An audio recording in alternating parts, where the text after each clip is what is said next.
I was 16 years old on the morning Carter Wellen told us to get out, and the only thing I owned that mattered was a toolbox my grandfather left me when I was 6. Everything else I could replace or forget or learn to live without. But that toolbox, scarred red metal with Henry Ford scratched into the lid in letters I traced with my finger every night before sleep, that was the last piece of proof my grandfather existed outside my failing memory. Cole was already loading the Ford Ranger when I came downstairs. He moved with the careful quiet of someone who'd learned that noise attracted attention and attention attracted trouble.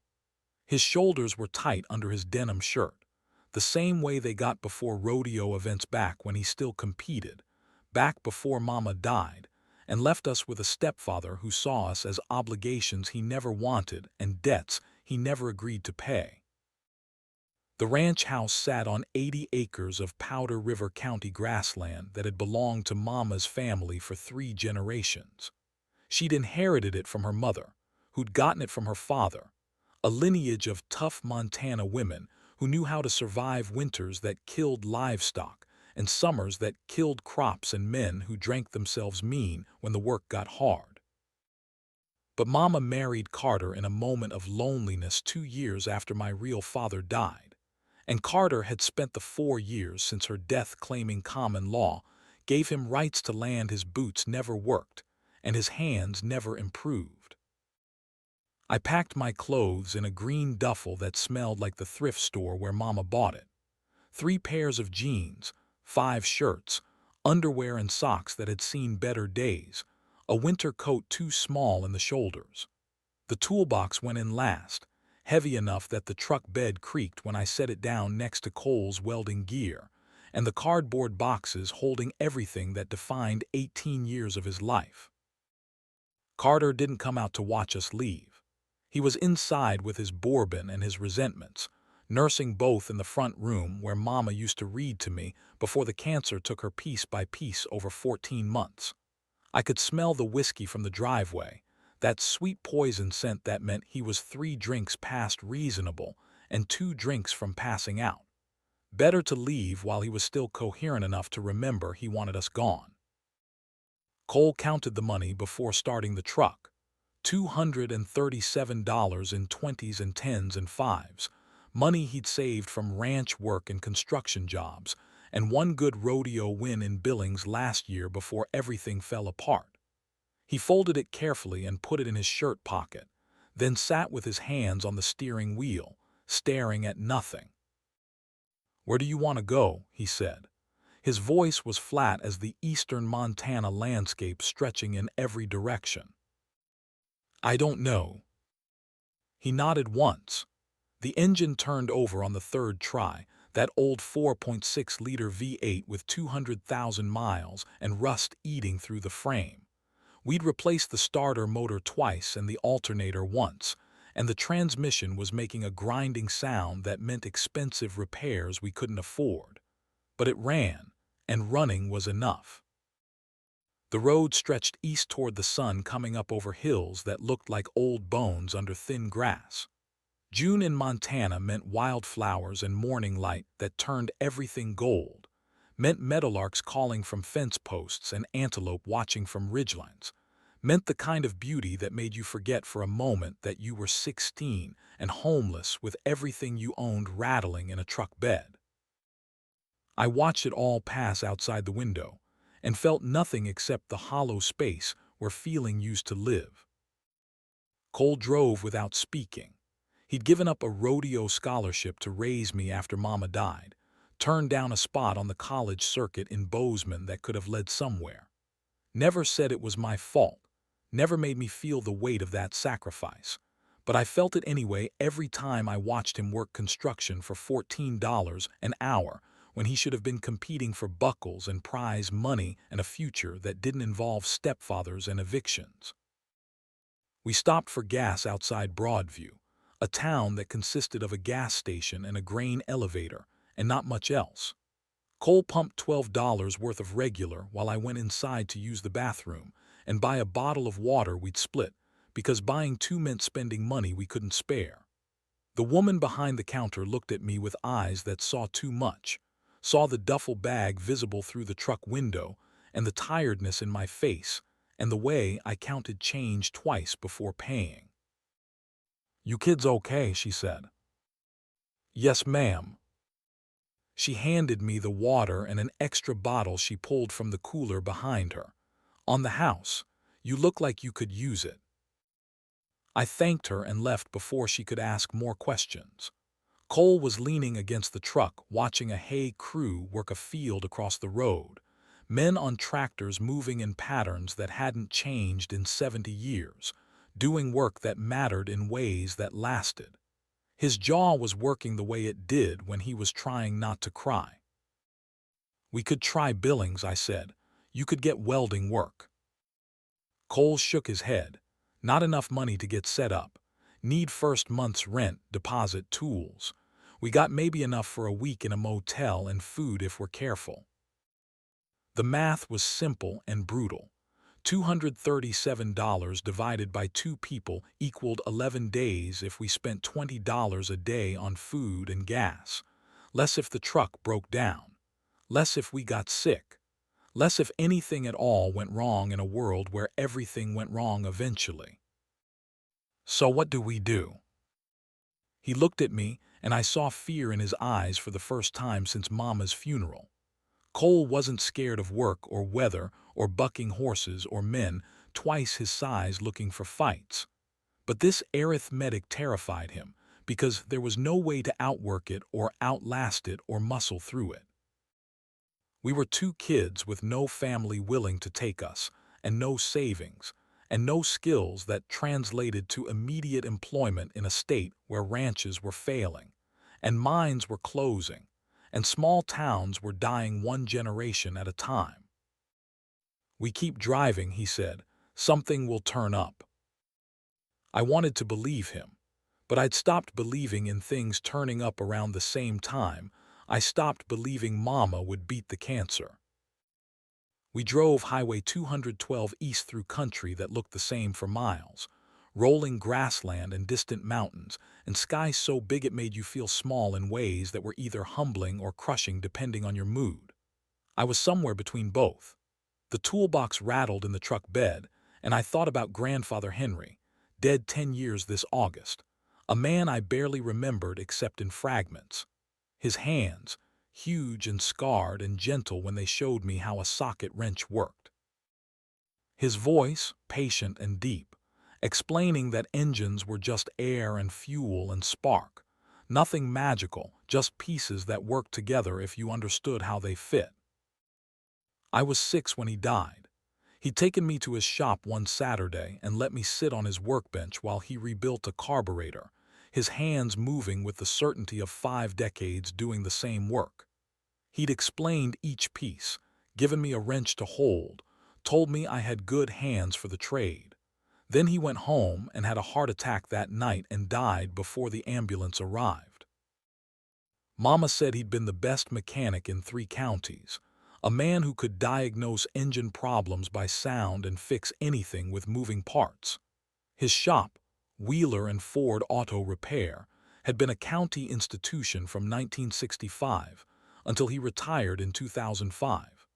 His partner Frank Wheeler kept it running another 7 years before arthritis and age shut it down. I'd been to the shop once after Grandfather died, seen the tools hanging on pegboards and the lift standing empty, and the smell of oil and metal that triggered memories I couldn't quite reach. The toolbox was all I had left. Mama had kept it in her closet and given it to me on my 13th birthday with tears in her eyes. "Your grandfather wanted you to have this," she said. "He told me if anything happened to him, make sure Casey knows how to fix things. Make sure she knows working with her hands is honest prayer." I never learned. Too young when he died, too distracted as a teenager, too focused on just surviving after Mama got sick. The tools sat unused, clean and perfect, a promise I never fulfilled. Cole saw it first. That flash of red in a field of green, a color that didn't belong to the landscape but stood out like a wound against the grass. He slowed the truck without me asking, pulled onto the shoulder of a county road I didn't know the name of. "What is it?" I said. "Not sure, but it looked like a tractor." We got out. The June morning was already hot, that dry Montana heat that pulled moisture from your skin and made mirages shimmer on asphalt. Meadowlarks were singing from somewhere I couldn't see, that liquid warbling call that sounded like hope if you were in the mood to hear it that way. I wasn't. The property sat 50 yards off the road down a driveway that was more weeds than gravel. The farmhouse was old but solid, white paint peeling, porch sagging slightly, windows dark. The barn looked like it might fall if you leaned on it wrong. But there in the yard, sitting in grass high as my knees, was a Farmall Model M tractor, the kind they built in the early 50s when things were made to last. The paint was faded from bright red to something closer to rust, but the shape was unmistakable. The big rear wheels, the narrow front end, the exhaust stack pointing skyward. It sat there like it had been waiting, like it knew we'd come. There was a sign nailed to a fence post, "For sale, $200. Cole was already walking back to the truck. "Come on, Reese, that's not for us. We need that money." But I was moving toward the tractor like something was pulling me, my feet carrying me through grass that whispered against my jeans. The closer I got, the bigger it became, taller than me, wider than the truck, substantial in a way that made the rest of the world feel temporary. The metal was warm under my hand when I touched it. The sun had been beating down all morning, and the steel held that heat like a promise. I ran my fingers along the hood where rust had eaten through the paint in patches, felt the texture of age and weather and neglect. Someone had tried to take care of this machine once. You could see it in the way the seat had been reupholstered, in the careful arrangement of parts that were all still there even if they didn't work anymore. "Reese," Cole's voice behind me, patient but firm, "we can't afford this. We need food and gas and a place to stay." "I know." "Then let's go." But I couldn't move. Something about this machine, this specific tractor in this specific moment, felt like the only right thing in a world where nothing had been right for 4 years. I thought about Grandfather Henry, about his hands showing me how engines worked, about the way he'd trusted me with tools when I was barely old enough to hold them. "My grandfather had a tractor like this," I said. Cole came closer. "I know, he showed me pictures." "This could be the same model, same year maybe." "Probably is. But Reese, we don't have money to spare on something that doesn't run." I pulled out my phone, the cheap prepaid one that barely held a charge, and dialed the number on the sign. It rang 4 times before a man's voice answered, old and rough as sandpaper. "Hello. I'm calling about the Farmall, the one for sale." A pause, "Still available, 200 cash." "Does it run?" "Did when I parked it. That was 2014, probably needs work now." "Why are you selling?" Another pause, longer this time. "I'm 82 years old, moving to assisted living in Billings. Can't take a tractor with me." I looked at Cole.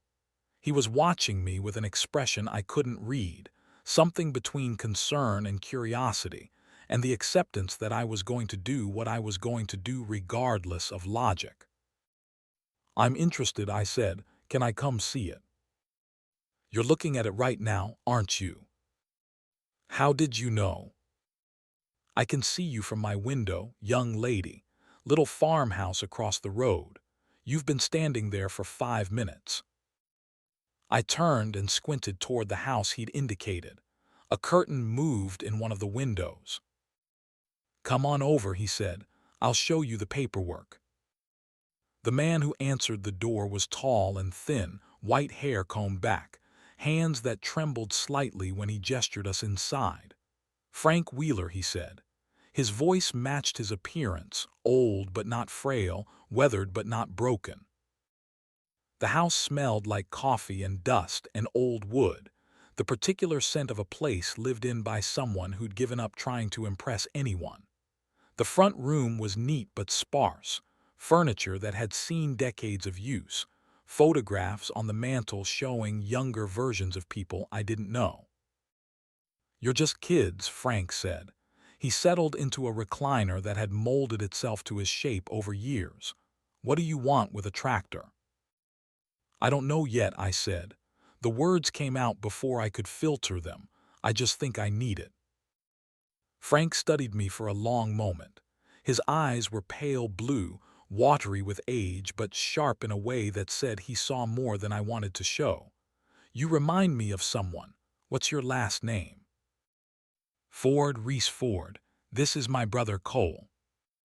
Frank's expression changed. Something flickered across his face that might have been recognition or surprise or grief. "Ford. Henry Ford's family." My throat went tight. That was my grandfather. "You knew him," Cole said. "It wasn't a question." Frank pushed himself up from the chair with the careful movements of someone who'd learned not to trust his own body. He shuffled to a bookshelf in the corner and came back carrying something wrapped in cloth. "Everyone in Powder River County knew Henry Ford," Frank said. "Best mechanic in Montana. He could fix anything." He unwrapped the cloth to reveal a leather journal, the cover worn smooth with age and handling. But more than that, he was my partner. Wheeler and Ford Auto Repair, 1965 to 2005. 40 years working side by side. He held the journal out to me. "This doesn't belong to me," he said. "Never did, belongs to you." I took it with hands that had started shaking. The leather was soft and warm, the pages yellowed and dense with handwriting. I opened to the first page and saw words that made my vision blur. "Robert Dalton, 1952. If I don't come back from this, let Henry Ford know he was a better friend than I deserved." "That's not my grandfather's journal," I said. "No," Frank's voice was quiet. "It's Robert Dalton's. He was a rancher, Grace Dalton's husband. Your grandfather's closest friend for 60 years. Robert wrote in that journal every week from 1952 until he died in 2018. Wrote letters to your grandfather he never sent. When Robert and his son died, Grace gave me the journal. Said it should go to Henry's family someday. But your grandfather died in 2014 and I thought his line ended with him. Didn't know he had grandkids until you showed up." Cole leaned over my shoulder, reading. I flipped through pages filled with neat handwriting, letters that started "Dear Henry" and ended "Your friend always, Robert." There were dates, maintenance logs, observations about weather and crops and the rhythms of rural life. And between them, thoughts about friendship and work and what made a man's life worth living. "Why give this to us?" Cole said. "You don't know us." Frank sat back down slowly. "Your grandfather taught me everything I know about engines. When I came back from Korea in 1953, couldn't hold a job, drank too much, had nightmares that wouldn't quit, Henry hired me anyway. Didn't lecture, didn't pity, just put tools in my hands and showed me how to rebuild carburetors. Said working with your hands was the only honest prayer." He looked at me directly. "You got his eyes, girl. Same stubbornness. Robert Dalton saw that in him too. These letters are about more than tractors. They're about what lasts after we're gone." "What about the tractor?" I said. "The Farmall." $200, same as the sign says. Title's clean, no liens. I'll throw in a can of starting fluid and some basic tools. Your grandfather would want you to have it." I pulled out $200 in 20s and 10s, counted them twice to make sure, and handed them over. Frank folded the bills carefully and tucked them into his shirt pocket. "You take care of that machine," he said, "and take care of yourself. Your grandfather would be proud of you." I nodded because I didn't trust my voice. Cole shook Frank's hand and we walked back to the property in silence. The tractor sat there waiting, patient as stone, and I realized I just spent 200 of our $237 on a machine that didn't run and a promise I had no idea how to keep.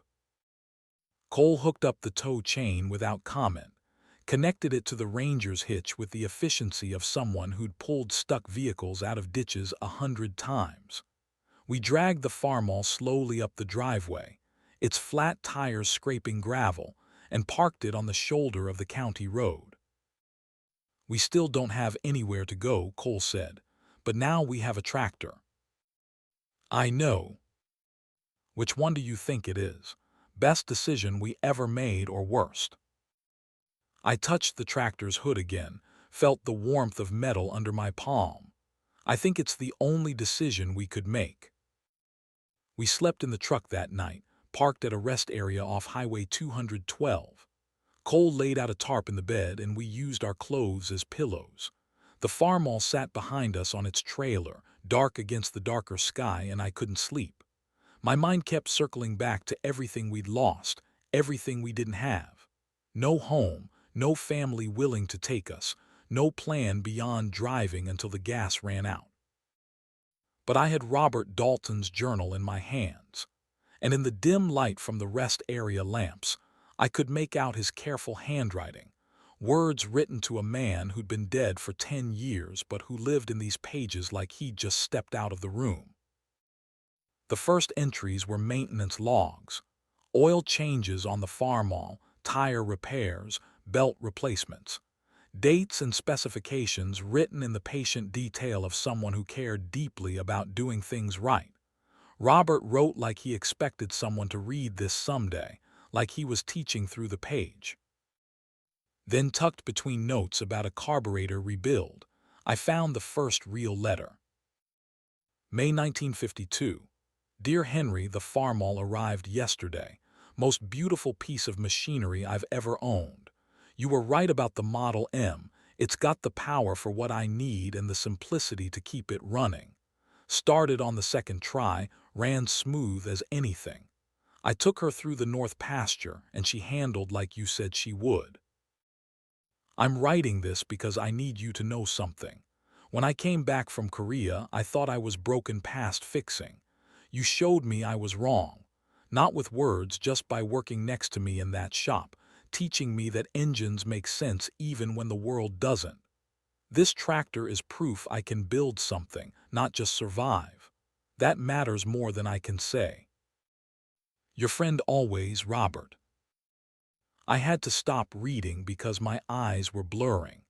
This was my grandfather's voice preserved in someone else's words, a conversation across time between two men who understood something I was only beginning to grasp. That work mattered. That friendship mattered. That the things you built with your hands lasted longer than the things you said. Cole was asleep beside me, his breathing deep and even. The night air was cool and smelled like sage and diesel fuel. Somewhere in the distance, a semi-truck downshifted on the highway, that deep throaty sound of air brakes and Jake brakes slowing 10 tons of steel. I kept reading. More letters scattered through the journal, notes about shared equipment purchases, about helping each other through harvest, about Robert's wife Grace and their struggles to keep the ranch running, about Henry teaching Robert's son Ethan to weld when the boy was 12, and Robert teaching Henry's daughter how to keep books. There were gaps too, years where Robert wrote nothing, then sudden bursts of entries like he'd been storing up thoughts and needed to get them out. 1967, nothing. 1968, 12 letters in 3 months. 1972, silence. 1973, pages and pages about drought and loss and the decision to keep going when it would have been easier to quit. The last letter was dated March 2018, just months before Robert died. The handwriting was shakier, the letters larger and less controlled, but the voice was still his. Henry, I'm writing this even though you've been gone 4 years because I don't know who else to tell. Ethan and I rebuilt that old '48 Ford tractor you gave me back in 2003. Took us 6 months, every Saturday in the barn.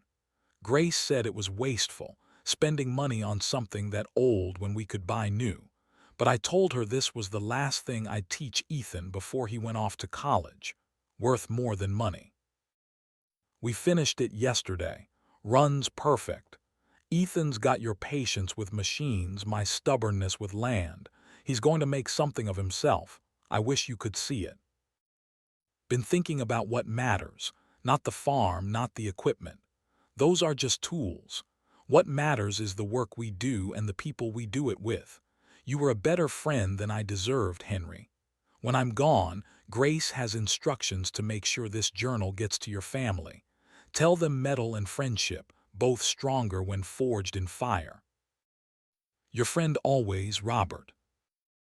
I closed the journal carefully and held it against my chest.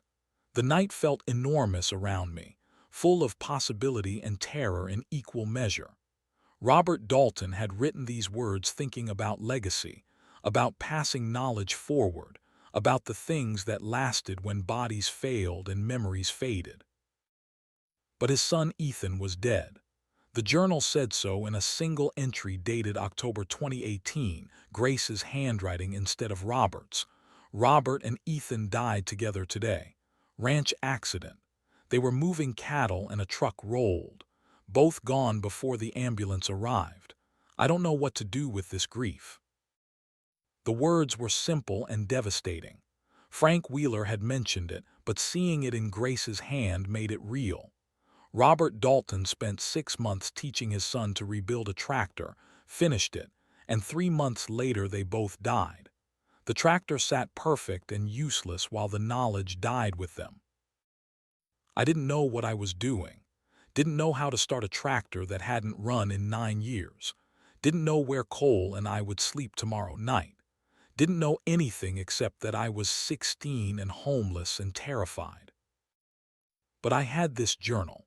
I had my grandfather's words filtered through his best friend's memory. I had a tractor that connected me to something bigger than my own small, desperate life. Cole stirred beside me. You okay? I think so. He rolled over to look at me. In the dim light his face was shadowed, but I could see the worry in his eyes. Reese, I need you to be honest with me. Do you actually think you can fix that thing? The question hung between us like a weight. I thought about lying, about saying yes with false confidence, but Cole deserved better. I don't know, I said, but I think I have to try. Why? I struggled to find words for the feeling in my chest, the strange certainty that had grabbed me when I saw that flash of red in the field. Because it's the first thing that's felt right since Mama died. Because grandfather loved these machines and maybe some part of him led me here. Because we have nothing left to lose. Cole was quiet for a long time. Then he sat up, reached over and pulled the journal from my hands. He read a few pages by the rest area light, his lips moving slightly with the words. When he spoke, his voice was rough. Okay, we'll try. Try what? Whatever you need to do. Fix the tractor, don't fix it, I don't care. But I'm not letting you do it alone.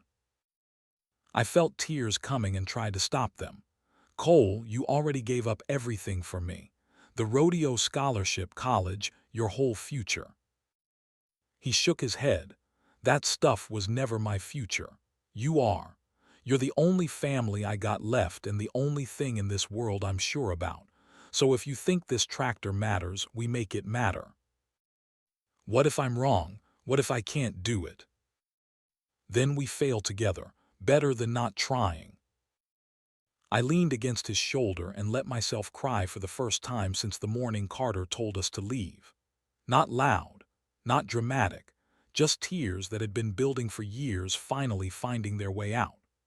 Cole put his arm around me, and we sat there in the truck bed under Montana stars. 2 kids with $37 and a broken tractor, and the words of dead men telling us that work and friendship were the things that lasted. The morning came cold and clear. I woke up stiff and sore, every muscle complaining about sleeping on a truck bed with clothes for pillows. Cole was already up, sitting on the tailgate drinking coffee he'd gotten from the rest area vending machine. He handed me a cup without speaking.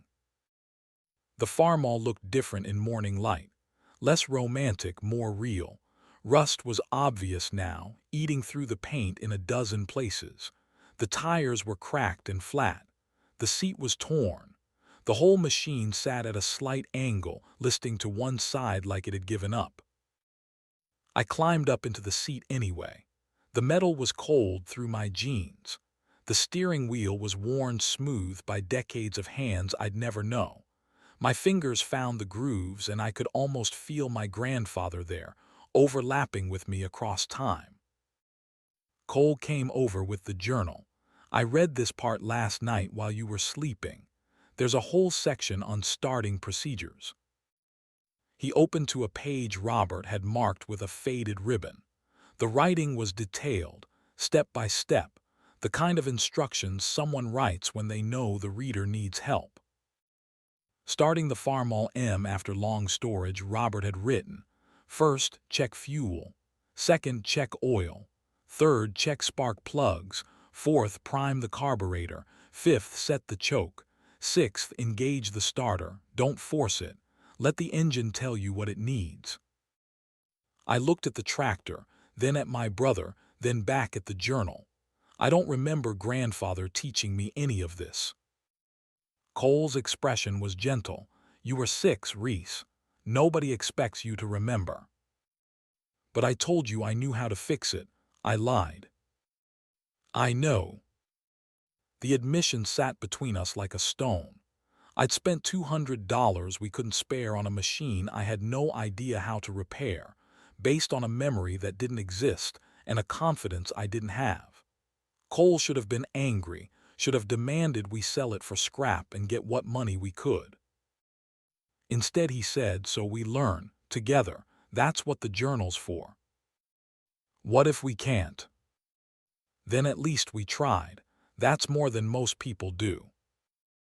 I climbed down from the tractor and opened the toolbox my grandfather left me. The tools gleamed in the morning sun, clean and perfect and unused. Socket wrenches, combination wrenches, pliers, screwdrivers, all organized in foam cutouts that held each piece in place. At the bottom was a folded piece of paper I'd never noticed before. I pulled it out carefully. The paper was old, yellowed at the edges, covered in my grandfather's handwriting. It was a letter dated August 2013, a year before he died. To whoever gets this toolbox, it said, if you're reading this, I'm gone. That's okay, had a good run. These tools served me well for 50 years. I hope they serve you the same. One thing I learned, fixing things isn't about talent or intelligence or some special gift. It's about patience. It's about trying, failing, trying again. It's about respecting the work and the tools and the people who built what you're trying to fix. Engines are simple. Air, fuel, spark. Everything else is just details. Don't be afraid of them. They can't hurt you worse than life already has. Work with your hands. It's honest prayer. Henry Ford. I showed Cole the letter. He read it twice, then folded it carefully and put it back in the toolbox. Guess we better get started, he said. We spent that day trying to start the tractor. Checking fuel, the tank was rusty but not empty, the gasoline inside old and thick but still liquid. Checking oil, the dipstick came out black and the oil smelled burnt. Checking spark plugs, they were fouled with carbon and oil, the gaps wrong. Cole walked 6 miles into the nearest town and came back with a socket wrench that fit the spark plugs and a set of used plugs the hardware store owner sold him for $15. The owner, a man named Tom Bridger with silver hair and hands scarred from decades of work, asked what we needed them for. Trying to start an old Farmall, Cole said. Tom looked at him for a long moment. Your granddad Henry Ford's kids. Grandkids. Thought so? You got his look. He gave Cole the parts and waived off payment for anything beyond the plugs. Tell your sister Henry Ford taught me precision back in 1973. I owe him more than I can pay. I installed the new spark plugs using the journal's instructions, tightening them by feel the way Robert described. The oil was too degraded to use, so we drained what we could and poured in a quart of cheap motor oil coal bought at the same hardware store. It wasn't enough for a full change, but it was what we could afford. The air filter was clogged with dirt and dead insects. I knocked it against the ground until dust clouds rose, then reinstalled it because we didn't have money for a new one. Then came the moment. I climbed up into the seat, set the choke the way the journal said, turned the key Frank had given us. Nothing happened. I tried again. The engine turned over sluggishly, protesting years of sitting idle, but didn't catch. Third attempt, a cough, a sputter, then silence. Cole called up from the ground, adjust the choke, give it more fuel. I did. Fourth attempt, fifth, sixth. On the seventh try, the engine caught for maybe 3 seconds before dying with a shudder that rattled through the whole frame. On the 12th try, I thought I heard something different in the sound, a rhythm trying to establish itself. I adjusted the throttle the way Robert's notes suggested, just a fraction of an inch. The engine caught, held. The sound was rough and loud and beautiful, like thunder rolling across flat ground. Black smoke poured from the exhaust. The whole tractor vibrated under me, shaking like it was waking up from a long sleep. I heard myself scream, actually scream, high and sharp, and full of something that felt like joy mixed with relief mixed with disbelief. Cole was suddenly beside me, grabbing my arm, both of us laughing like idiots while the Farmall roared and smoked and proved that broken things could be fixed if you were stubborn enough and patient enough and willing to try 12 times when most people would have quit after 3. The engine ran for maybe 90 seconds before I shut it down, afraid of damaging something. But 90 seconds was enough. 90 seconds was proof. We can do this, Cole said. His eyes were bright with something I hadn't seen since before Mama died. I nodded because I couldn't speak. My whole body was shaking with adrenaline and exhaustion, and something bigger I didn't have words for. That's when the green truck pulled up. She drove slowly, carefully, parking on the shoulder about 20 yards from where we stood. The truck was old but well-maintained, a Ford F-250 with surface rust and clean windows. The woman who climbed out was thin and gray-haired, maybe 60, with a face that looked like it had forgotten how to smile but might remember if given reason. She walked toward us without hurrying. Her boots were scuffed work boots, the kind you wore for actual labor. Her jeans were faded. Her flannel shirt was men's cut but fit her like she'd been wearing that style for decades. She stopped about 10 feet away and looked at me. Really looked, her gray eyes taking in my greasy hands and the tractor behind me and Cole standing protective at my shoulder. "You know what you're doing," she said. Her voice was flat, neither friendly nor hostile. "Learning," I said. My voice came out steadier than I felt. "From that journal." She nodded toward Robert's book, which sat open on the tractor seat. "And from memory, my grandfather." Her expression shifted slightly, something that might have been interest. "Henry Ford." The shock of hearing his name from this stranger made my heart jump. "You knew him?" "Everyone in Powder River County knew Henry, best mechanic around." She studied me for another long moment. "You're living here?" "Temporarily," Cole said. His voice was careful, neutral. "I see." And she did see. I could tell by the way her eyes moved from our truck to our meager belongings to the desperation we couldn't quite hide. "I have a hay baler," she said. "Hydraulics failed. Repair shop can't get to it for 2 weeks." She waited. I understood this was a test. "I can try," I said. Trying isn't fixing. Can you do it or not? I thought about saying I wasn't sure, about hedging my bets, but something about her directness demanded honesty. Yes, ma'am, I can. One corner of her mouth twitched, might have been approval. Dalton Ranch, 3 miles north on this road. Be there tomorrow morning at 7. She turned and walked back to her truck without waiting for an answer. Cole and I stood there watching her drive away. What just happened? Cole said. I think we have a job. Who is she? I looked at the journal in my hands, at Robert Dalton's name on the first page. I think she's Grace Dalton, Robert's widow. The woman my grandfather's best friend wrote to for 60 years. The woman who'd lost her husband and son in the same accident. The woman who'd given this journal to Frank Wheeler with instructions to find Henry Ford's family. She'd been watching us, testing us, and now she was offering something that might be work or might be salvation or might be both. The sun was setting, turning the Montana sky orange and gold. The Farmall sat silent now, but I knew it would start again. I'd learned its rhythm, understood its needs. Tomorrow I'd face Grace Dalton's test and find out if the knowledge I was gathering from dead men's words was enough to earn a place in the world of the living. Cole put his hand on my shoulder. We should get some sleep.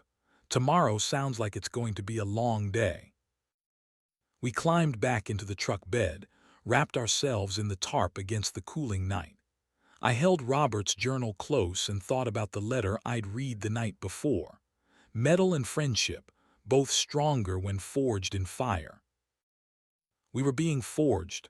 I could feel it happening, the heat and pressure of circumstances shaping us into something different than what we'd been.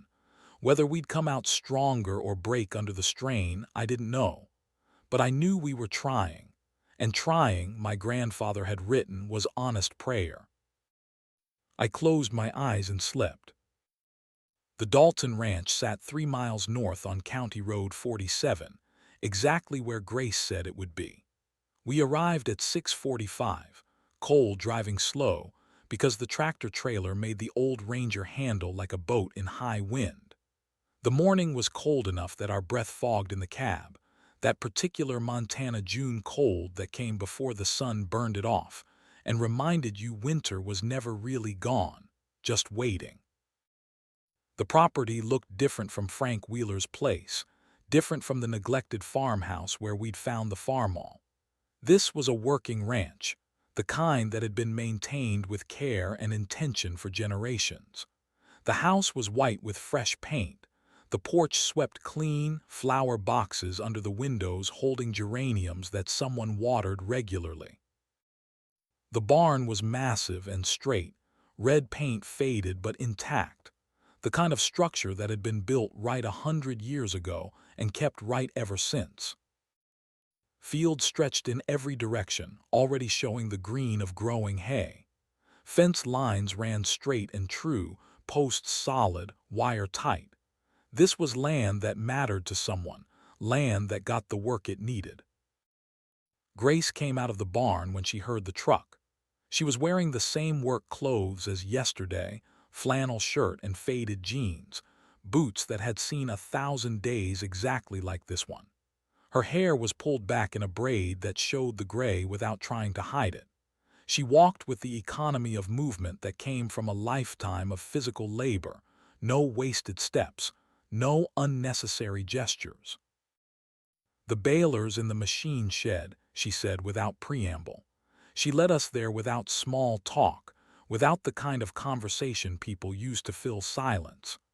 I was starting to understand that Grace Dalton didn't waste words any more than she wasted movement. The shed was organized in a way that made my fingers itch to touch things. Tools on pegboards, every socket and wrench in its place. Parts labeled and sorted in bins, a system that had been maintained for decades. The workbench was clean enough to eat off, not a speck of oil or metal shavings, just smooth wood worn smooth by years of use. This was a workspace that belonged to someone who respected tools and the work they did. The hay baler sat in the center.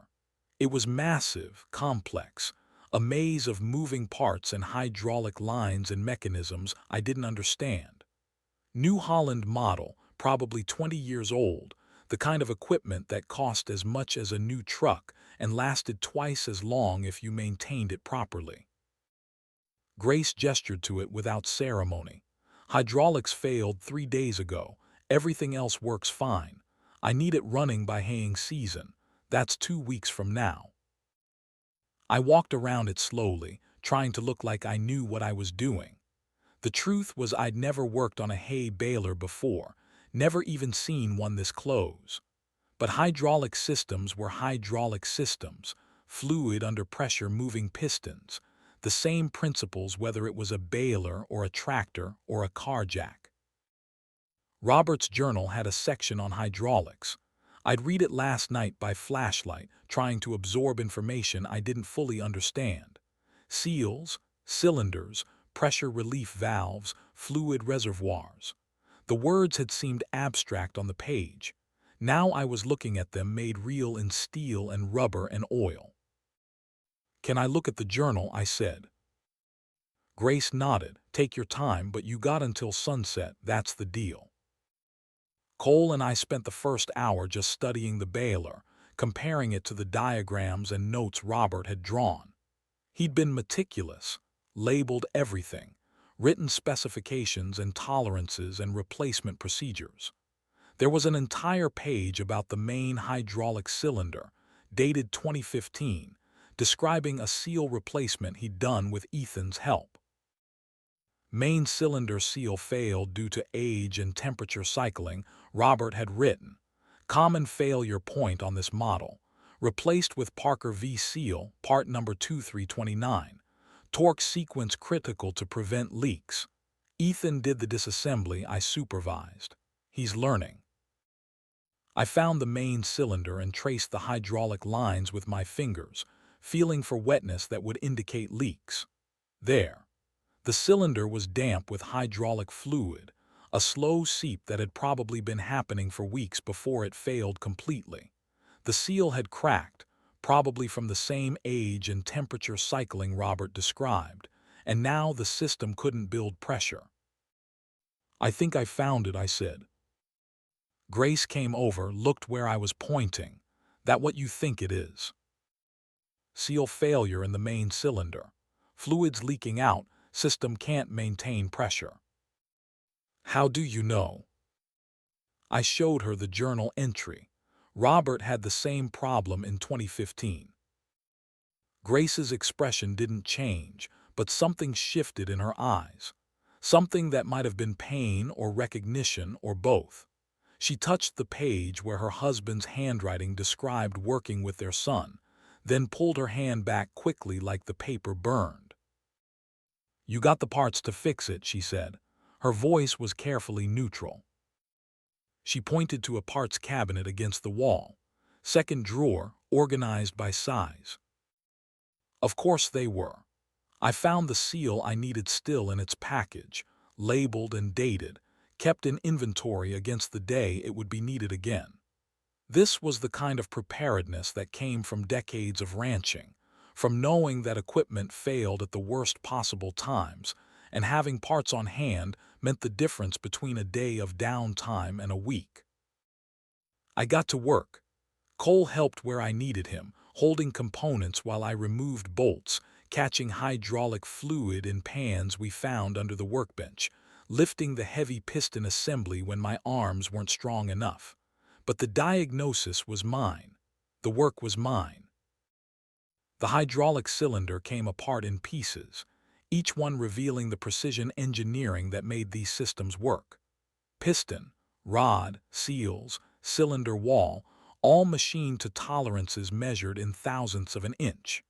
The failed seal was obvious once I had it out, cracked and brittle where it should have been flexible, the rubber degraded by years of heat and cold and pressure. Installing the new seal required care. It had to seat perfectly in its groove, couldn't be twisted or damaged during installation, needed to be lubricated with clean hydraulic fluid before assembly. I worked slowly, checking Robert's notes every few minutes, making sure I understood each step before I took it. Grace came by twice to check progress but didn't hover, didn't offer advice, just observed for a minute and then left. I was starting to understand this was her way of teaching. She'd given me the tools, the parts, the space to work. The rest was up to me. The reassembly took 3 hours. 3 hours of careful measurement and torque sequences and double-checking every connection. My hands were shaking by the time I filled the hydraulic reservoir with fresh fluid, type AW68 from the clearly labeled container on the shelf. My back ached from bending over the workbench.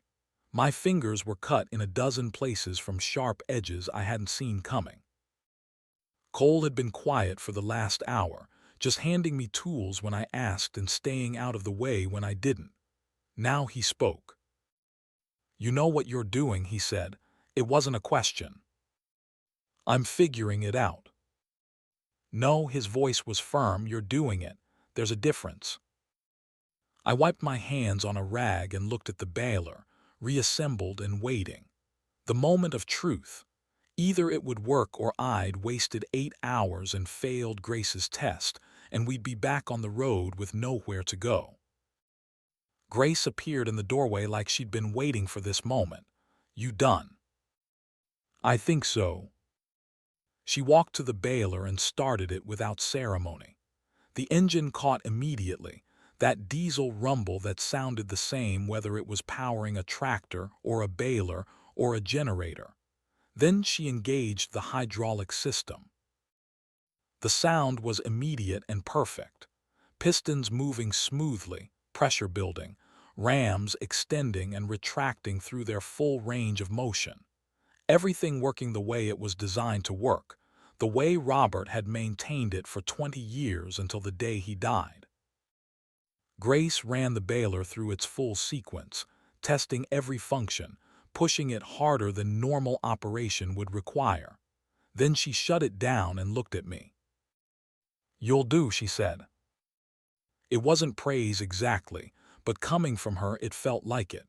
She pulled an envelope from her pocket and handed it to me. I opened it and found $300 in 20s. "That's too much," I started to say. "It's the going rate." Grace's voice was firm.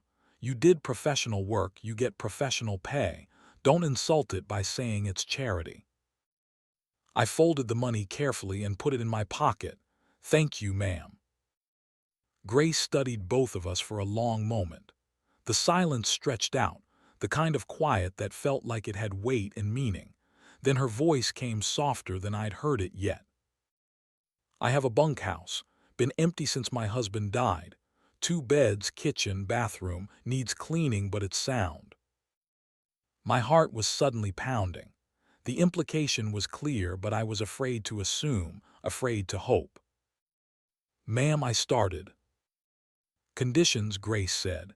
She held up one finger. "Your brother works the ranch 25 hours a week at $14 an hour. That's $350 a week, $1,300 a month, enough for expenses." Second finger. "You enroll in school when it starts in September. No excuses, no skipping. You keep your grades up." Third finger.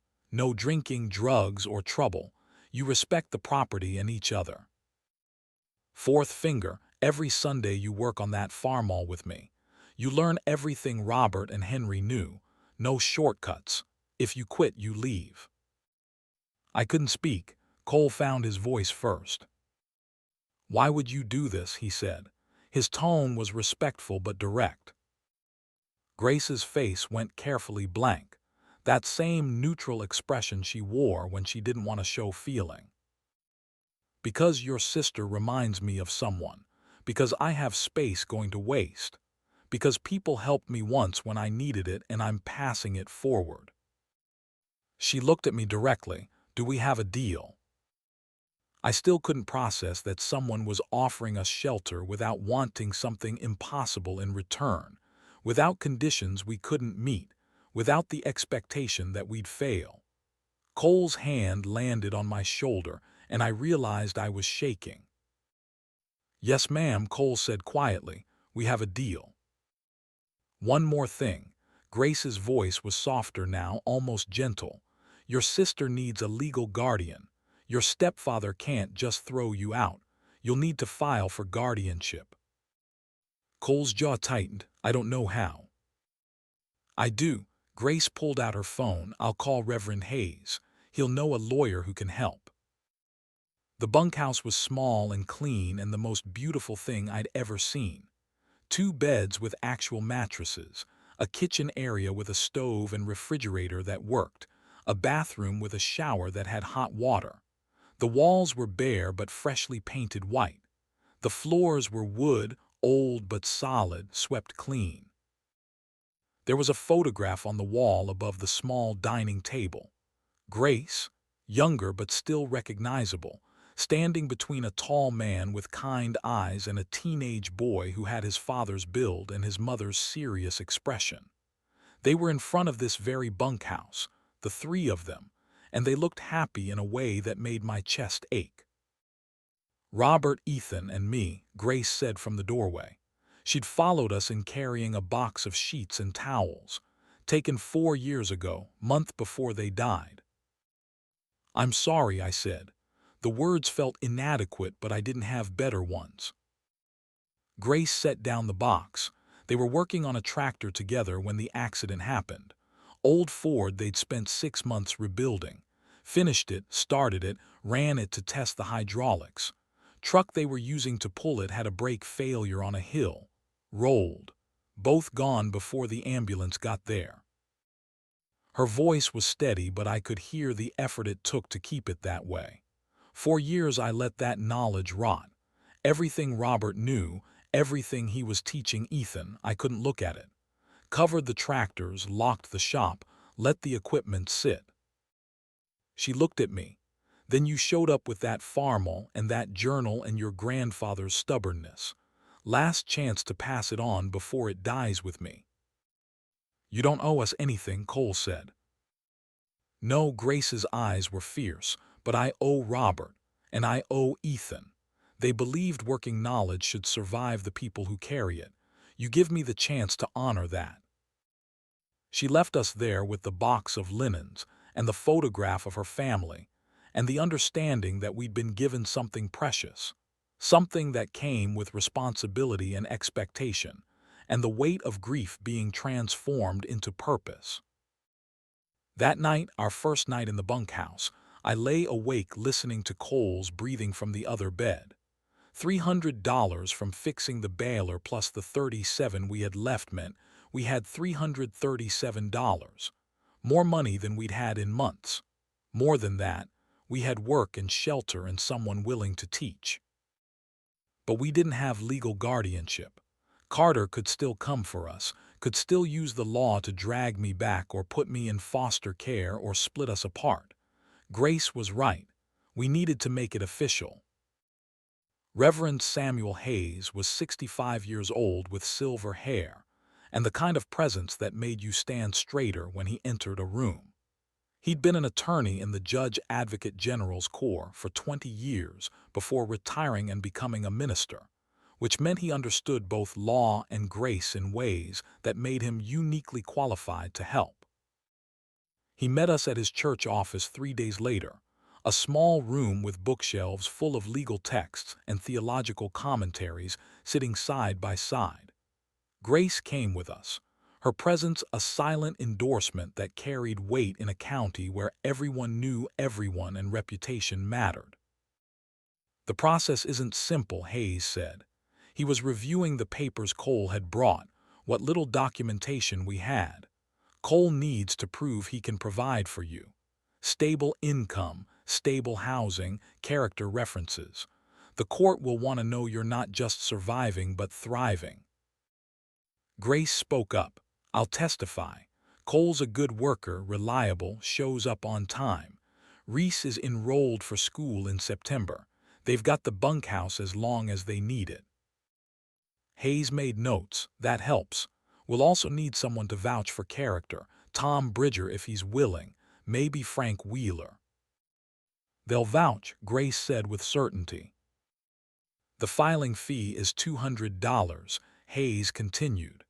I can do the legal work pro bono, but the court costs are unavoidable. Cole pulled out the money from the Baylor job. I'd already told him to use it for this. We got it. The hearing was set for 3 weeks out, late July. In the meantime, we needed to establish that we were more than two kids running from a bad situation. We needed to prove we were building something. Cole threw himself into ranch work with the intensity he used to reserve for rodeo. He was up before dawn, working fence lines and moving irrigation pipe, and repairing equipment that Grace had let slide since Robert died. She paid him fair and worked him hard, but I could see the satisfaction in his face when he came back to the bunkhouse each evening. This was honest work, the kind that left you tired but not empty. I spent my days reading Robert's journal cover to cover, absorbing everything about engines and hydraulics and the maintenance rhythms of ranch equipment. Grace had said Sundays we'd work on the Farmall, but I wanted to be ready, wanted to not waste her time with ignorance I could fix on my own. The journal was more than technical manual. Between the maintenance logs and parts lists, Robert had written about his friendship with my grandfather, about the bond between two Korean War veterans who came home broken and fixed themselves by fixing machines, about the way working with your hands could be prayer when words failed, about teaching his son the skills that would outlast them both. July 1952. Henry showed me how to read a micrometer today. Precise measurement, he said, that's what separates mechanics from parts changers. You got to know what tolerance means, got to feel when something's right. Ethan's learning the same way, watching his hands work while I explain. This knowledge travels through touch. September 1967. Henry and I rebuilt the church's tractor together, donated our labor. He said serving community wasn't about charity, it was about proving your skills were worth something. That work done well was the only honest offering. I'm teaching Ethan that, not just how to turn a wrench, but why it matters. March 2015. Replaced the hydraulic seal on the baler today. Ethan did most of the work while I supervised. He's got better eyes than me now, steadier hands. Funny how teaching becomes learning when your student surpasses you. Henry would laugh at that. He always said the point of passing knowledge forward was to be exceeded. I read these entries and felt the weight of expectation. Robert and Henry had built something through decades of friendship and work. Ethan had been learning it, carrying it forward, and then an accident erased all of that in one afternoon. Now Grace was trying to resurrect it through me, through Sunday lessons and patience I wasn't sure I deserved. The first Sunday came hot and clear. Grace met me at the machine shed at 7 in the morning with coffee and a thermos, and Robert's original Farmall manual, the one that came with the tractor in 1952, pages yellowed and corners worn, but every diagram still legible. We start with basics, she said. Compression test. You need to know if the cylinders are sealing properly before you do anything else. She showed me once. Removing spark plugs, threading in the compression gauge, cranking the engine, reading the pressure. Her movements were economical, practiced, the muscle memory of someone who'd done this 1,000 times. Now you, she said. I repeated the process, hands fumbling with tools that felt foreign despite weeks of reading about them. The gauge reading was low on cylinder 3, lower than the others, indicating wear or a leaking valve. What's that tell you? Grace said. Cylinder 3's not sealing right. Could be rings, could be valves. How do you know which? I thought about Robert's notes. Compression test tells you there's a problem. Leak down test tells you where it is. Grace nodded once. We'll do leak down next week. For now, you know enough. We worked through the morning, Grace teaching by showing and expecting me to remember. adjusting valve clearances with feeler gauges, checking timing marks, testing the magneto. Each task was simple in concept but demanded precision in execution. The valve clearance had to be exact, measured in thousandths of an inch. The timing had to align perfectly or the engine wouldn't run efficiently. The magneto had to produce strong spark or combustion would fail. I made mistakes constantly. Set the valve clearance too tight on cylinder 1, had to redo it. Missed the timing mark by 2 degrees, had to start over. Dropped a washer into the dark guts of the engine and spent 20 minutes fishing it out with a magnet on a stick. Grace never scolded, never showed impatience. Just showed me again, expected me to do better, moved on when I did. We broke for lunch at noon, sat in the shade of the barn with sandwiches Grace had made. She ate in silence for a while, then spoke. Robert and your grandfather met in 1952. Both vets, both back from Korea with things they didn't talk about. They fixed each other by fixing machines. Said working with your hands was the only honest prayer because it couldn't lie, couldn't pretend. Either the engine ran or it didn't. I thought about that, about the simplicity of mechanical truth. Why are you teaching me? Because when Robert died, all his knowledge died. Ethan was learning, but 4 years I let it rot. Couldn't look at tools without seeing them working together. Couldn't walk into this shed without hearing their voices. She paused, then you showed up. Last chance to pass it on. I'm not Ethan, I said. No, Grace's voice was firm. You're Reese Ford, Henry's granddaughter. That's enough. We worked until the sun started sinking toward the mountains. My hands were covered in grease and small cuts. My back ached from bending over the engine. My head was full of specifications and tolerances and procedures I only half understood. But the Farmall sat there looking less like a broken relic and more like a machine that could be restored, piece by patient piece. Next Sunday, Grace said as I was leaving, we start on the fuel system. The court hearing came on a Tuesday morning, hot enough that the courthouse air conditioning struggled to keep up. Cole wore a button-down shirt we'd bought at a thrift store for $8. I wore a dress Grace had helped me find, simple and modest and appropriate for convincing a judge we were serious about building a stable life. Reverend Hayes met us outside with a folder full of documentation, employment letters from Grace, school enrollment confirmation for me, character references from Tom Bridger the machinist, from Frank Wheeler, from 3 other ranchers Cole had done work for, a budget showing income and expenses that proved we could make it work. Carter showed up with a public defender who looked like he'd rather be anywhere else. Carter had cleaned up for the hearing, but you could see the drinking in his face, the broken capillaries and yellow tinge that said his liver was failing. He'd aged 10 years in the 3 months since he threw us out. The judge was a woman in her 50s, sharp eyes behind reading glasses, the kind of person who'd heard every excuse and saw through most of them. She reviewed our paperwork, then Carter's claim that he could provide a stable home. Mr. Cutler, she said, you currently live in a property facing foreclosure. Is that correct? Carter's lawyer whispered something to him. Yes, Your Honor, but I'm working on that. And your employment? Between jobs at the moment. The judge made a note. Mr. Ford, you're 18 years old. What makes you think you can raise a 16-year-old sister? Cole stood. I've been raising her since our mother died 4 years ago. I gave up a rodeo scholarship to do it. I work steady, don't drink, don't use drugs. Reese is a good student, respectful, works hard. We're not asking for charity. We're asking for the law to recognize what's already true. I'm her family. I'm the one who's been there. The judge looked at me. Miss Ford, what do you want? I stood next to Cole. My brother gave up his future to make sure I had one. He's more father than that man ever was. I want to stay with Cole. She nodded slowly.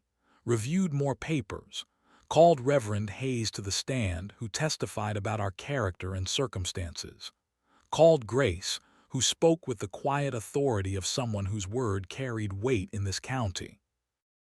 "The girl's got potential," Grace said. "She's learning skills that matter. The boy's doing honest work. They deserve the chance to prove themselves." The judge took 10 minutes to deliberate, though it felt like hours. When she spoke, her voice was firm. "Temporary guardianship granted to Cole Ford. Review in 6 months for permanent status. Mr. Cutler, you'll have supervised visitation rights if you choose to exercise them, but given your current circumstances, I'm not inclined to disrupt what appears to be a functioning arrangement." She looked at us directly. "Don't make me regret this." We walked out of the courthouse into afternoon sun, and Cole put his arm around me, and we both cried right there on the courthouse steps, not caring who saw.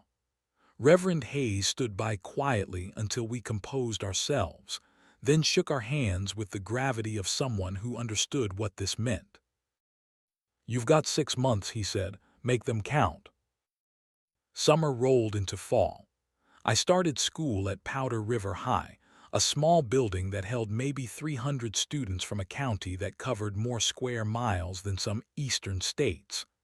I was the new girl, the one living at the Dalton Ranch, the subject of gossip that ranged from sympathetic to cruel depending on who was talking. But I kept my head down and focused on grades. Math came easier than I expected, maybe because engines had taught me to think in systems and sequences. English was harder, all that analysis of metaphor and meaning when I was used to concrete problems with concrete solutions. Science clicked immediately, especially when we got to physics, and I realized I'd been learning applied physics every Sunday with Grace. My GPA that first semester was 3.2, good enough but not great. I was distracted, split between school and ranch work and the Sunday lessons that mattered more than anything happening in a classroom. Grace taught by silence.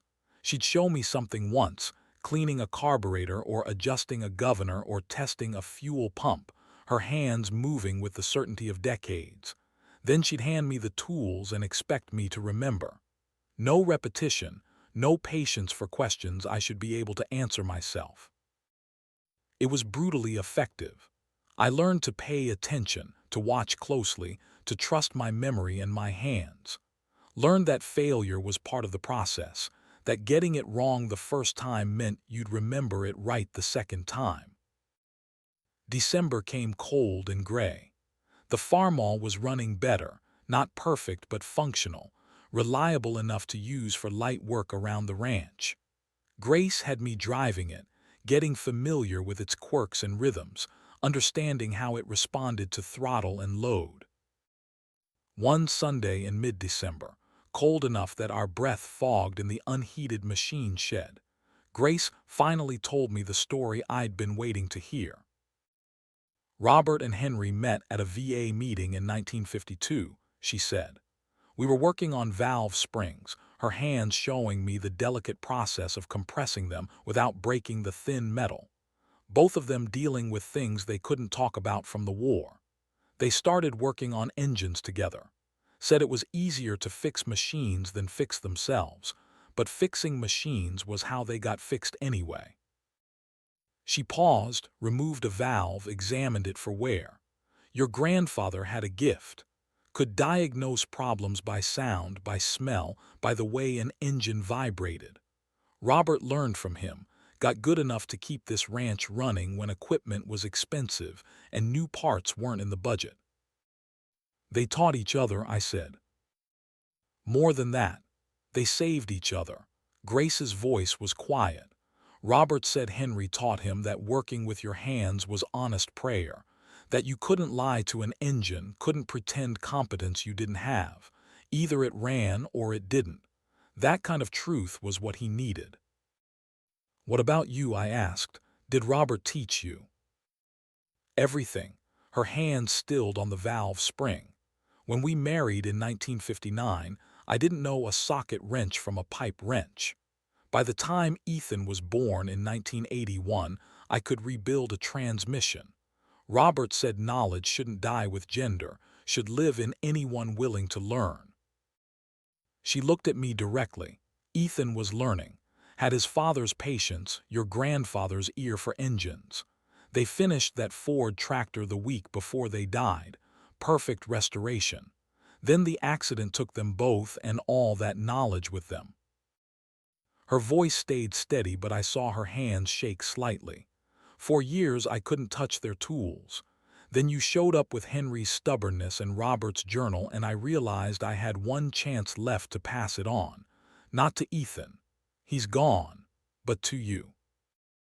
I'm not trying to replace him, I said. I know. Grace put her hand over mine. You're not replacing anyone, you're continuing something. That's different. We worked the rest of that Sunday in comfortable silence, the kind that came from shared purpose and mutual respect. When I left as the winter sun was setting, Grace handed me something wrapped in cloth. Early Christmas present, she said. Open it at home. In the bunkhouse that night, Cole watching curiously, I unwrapped the cloth to find a beautiful socket set, professional grade, every piece clean and perfect. There was a note in Grace's handwriting. These were Robert's competition tools. He used them for the precision work, the jobs that demanded perfection. He'd want them used, not sitting in a drawer. Use them well. Grace. I held the socket set and felt the weight of expectation and trust. Cole put his hand on my shoulder. You're doing good, Reese, real good. I'm trying. That's all anyone can ask. The 6-month review hearing came in January, cold and clear. Same judge, same courtroom, but this time Carter didn't show. His lawyer appeared long enough to say his client had entered rehab in Billings and wasn't contesting the guardianship. The judge reviewed our records. Cole's employment history consistent and solid. My school transcript improved to 3.4 GPA first semester. Letters from Grace, from Reverend Hayes, from Tom Bridger, from my teachers. Permanent guardianship granted, she said. Mr. Ford, take care of your sister. Miss Ford, make him proud. We walked out free. Legally, finally, permanently free. Carter couldn't touch us, couldn't claim us, couldn't use the law to drag us back into his failures. We were our own family now, recognized by the state and bound by choice rather than accident of birth. That night Grace cooked dinner for the 3 of us. First time she'd done that since Robert died. Pot roast and mashed potatoes and green beans from her garden. Simple food, but it tasted like celebration. She didn't say much, just put the plates down and sat with us and ate in companionable silence. After dinner, while Cole was washing dishes, Grace spoke quietly. Robert would have liked you too, both of you. He believed in people who worked for what they got, who didn't quit when things got hard. I think my grandfather would have liked you too, I said. Grace almost smiled. They'd have argued about everything. Henry thought tractors should be simple, Robert liked the new hydraulics. But they'd have argued while working and the work would have gotten done, and that's what mattered. She stood up, looked out the window at the dark fields and the darker mountains beyond. You're part of this place now. Part of what continues when people die, but their work lives on. I thought about that, about continuation and legacy, and the way knowledge passed from hands to hands across generations. About my grandfather teaching Frank Wheeler, who taught Tom Bridger, who taught countless others. About Robert teaching Grace and Ethan, and now Grace teaching me. About work that lasted longer than the people who did it. Spring was coming. I could feel it in the way the light changed, in the meadowlarks returning to the fence posts, in the way the Farmall's engine sounded different when the air warmed. Grace said next month we'd start a complete restoration, take the tractor down to the frame and rebuild it properly, not just getting it running but making it right. It would take months, maybe years, but I had time now. I had tools and knowledge and someone willing to teach. I had Cole, steady and certain, building his own life while making sure I could build mine. I had Robert's journal and my grandfather's legacy, and Grace's quiet faith that I could carry it forward. And I had learned the most important lesson. That fixing broken things started with refusing to quit. That knowledge survived when you passed it on. That working with your hands was honest prayer because the work couldn't lie. The Farmall sat in the machine shed waiting for spring, waiting for the restoration to begin. It had survived 70 years through maintenance and care, and people who refused to let good things die. Now it would survive another generation because someone chose to learn, chose to work, chose to honor the people who came before by continuing what they started. I put Robert's competition tools in my toolbox next to the ones my grandfather left me. Two sets of hands reaching across time, connected by steel and knowledge, and the stubborn refusal to let skills die when people did. Tomorrow was Sunday. Tomorrow Grace would teach me something new, another piece of the puzzle, another step toward mastery. And I would pay attention, remember, practice until I got it right. Because that's what you did when someone trusted you with their legacy. You worked to prove yourself worthy of it. I fell asleep that night thinking about spring and restoration, and the long, patient work of making broken things whole. Spring came to Powder River County the way it always did, reluctantly, fighting winter every step. March brought mud season first, that time when frost heaved out of the ground and turned roads to soup and fields to swamps. The Farmall sat in Grace's barn waiting, patient as stone, while I finished my junior year and counted the days until summer when the real work would begin. School had become manageable if not easy. My GPA climbed to 3.4 second semester, good enough to keep me in the top quarter of my class. The robotics club had been a revelation. Blair Chen, daughter of Reverend Hayes and sharp as a tack behind thick glasses, had recruited me in January with the kind of persistence that didn't accept no for an answers. "We need someone who actually understands mechanics," she'd said. "Everyone else just knows code. You know how things move." We'd built an autonomous irrigation controller using parts scavenged from old farm equipment and Arduino boards Blair bought with prize money from a previous competition. The mechanical design was mine, the programming was hers, and together we made something that actually worked. Small, ungainly, running on salvaged wheelchair motors, but it could navigate a field and adjust water flow based on soil moisture sensors. We took second place at regionals in April. The judges liked that we'd used reclaimed parts, that our design could theoretically be replicated by small farmers without major investment. Blair was already talking about state competition, about refining the code, about adding GPS navigation. But my mind was on the Farmall. Grace and I had been planning the full restoration since January, mapping out every step, ordering the service manual from an antique tractor forum, joining online communities of people who restored these machines as a kind of secular devotion. The plan was ambitious. Complete teardown to the frame, every component inspected or replaced, metal work to fix rust damage, new paint in proper Farmall red, rebuild the engine to factory specifications. It would take the entire summer, maybe longer. Grace estimated 6 to 8 months if we worked every Sunday plus whatever time I could spare during the week. The cost would be significant, maybe $1,500 in parts and machine work, money we'd have to save and spend carefully. I was ready, or thought I was. February had been unusually warm, temperatures climbing into the 50s most afternoons, melting the snow and giving false promise of early spring. I'd been running the Farmall weekly to keep everything lubricated and exercised, just short trips around Grace's property, getting familiar with its quirks and rhythms. The engine had been running well, smooth and steady, the repairs from last year holding up perfectly. That Tuesday afternoon, unseasonably warm for February, I was doing routine maintenance. Checking oil, testing lights, running through the fields Grace used for equipment storage. The tractor handled beautifully, responsive to throttle input, brakes working evenly, steering tight. I was thinking about the restoration, about how good it would look when we finished, about showing Cole and Grace and Tom Bridger what I'd learned.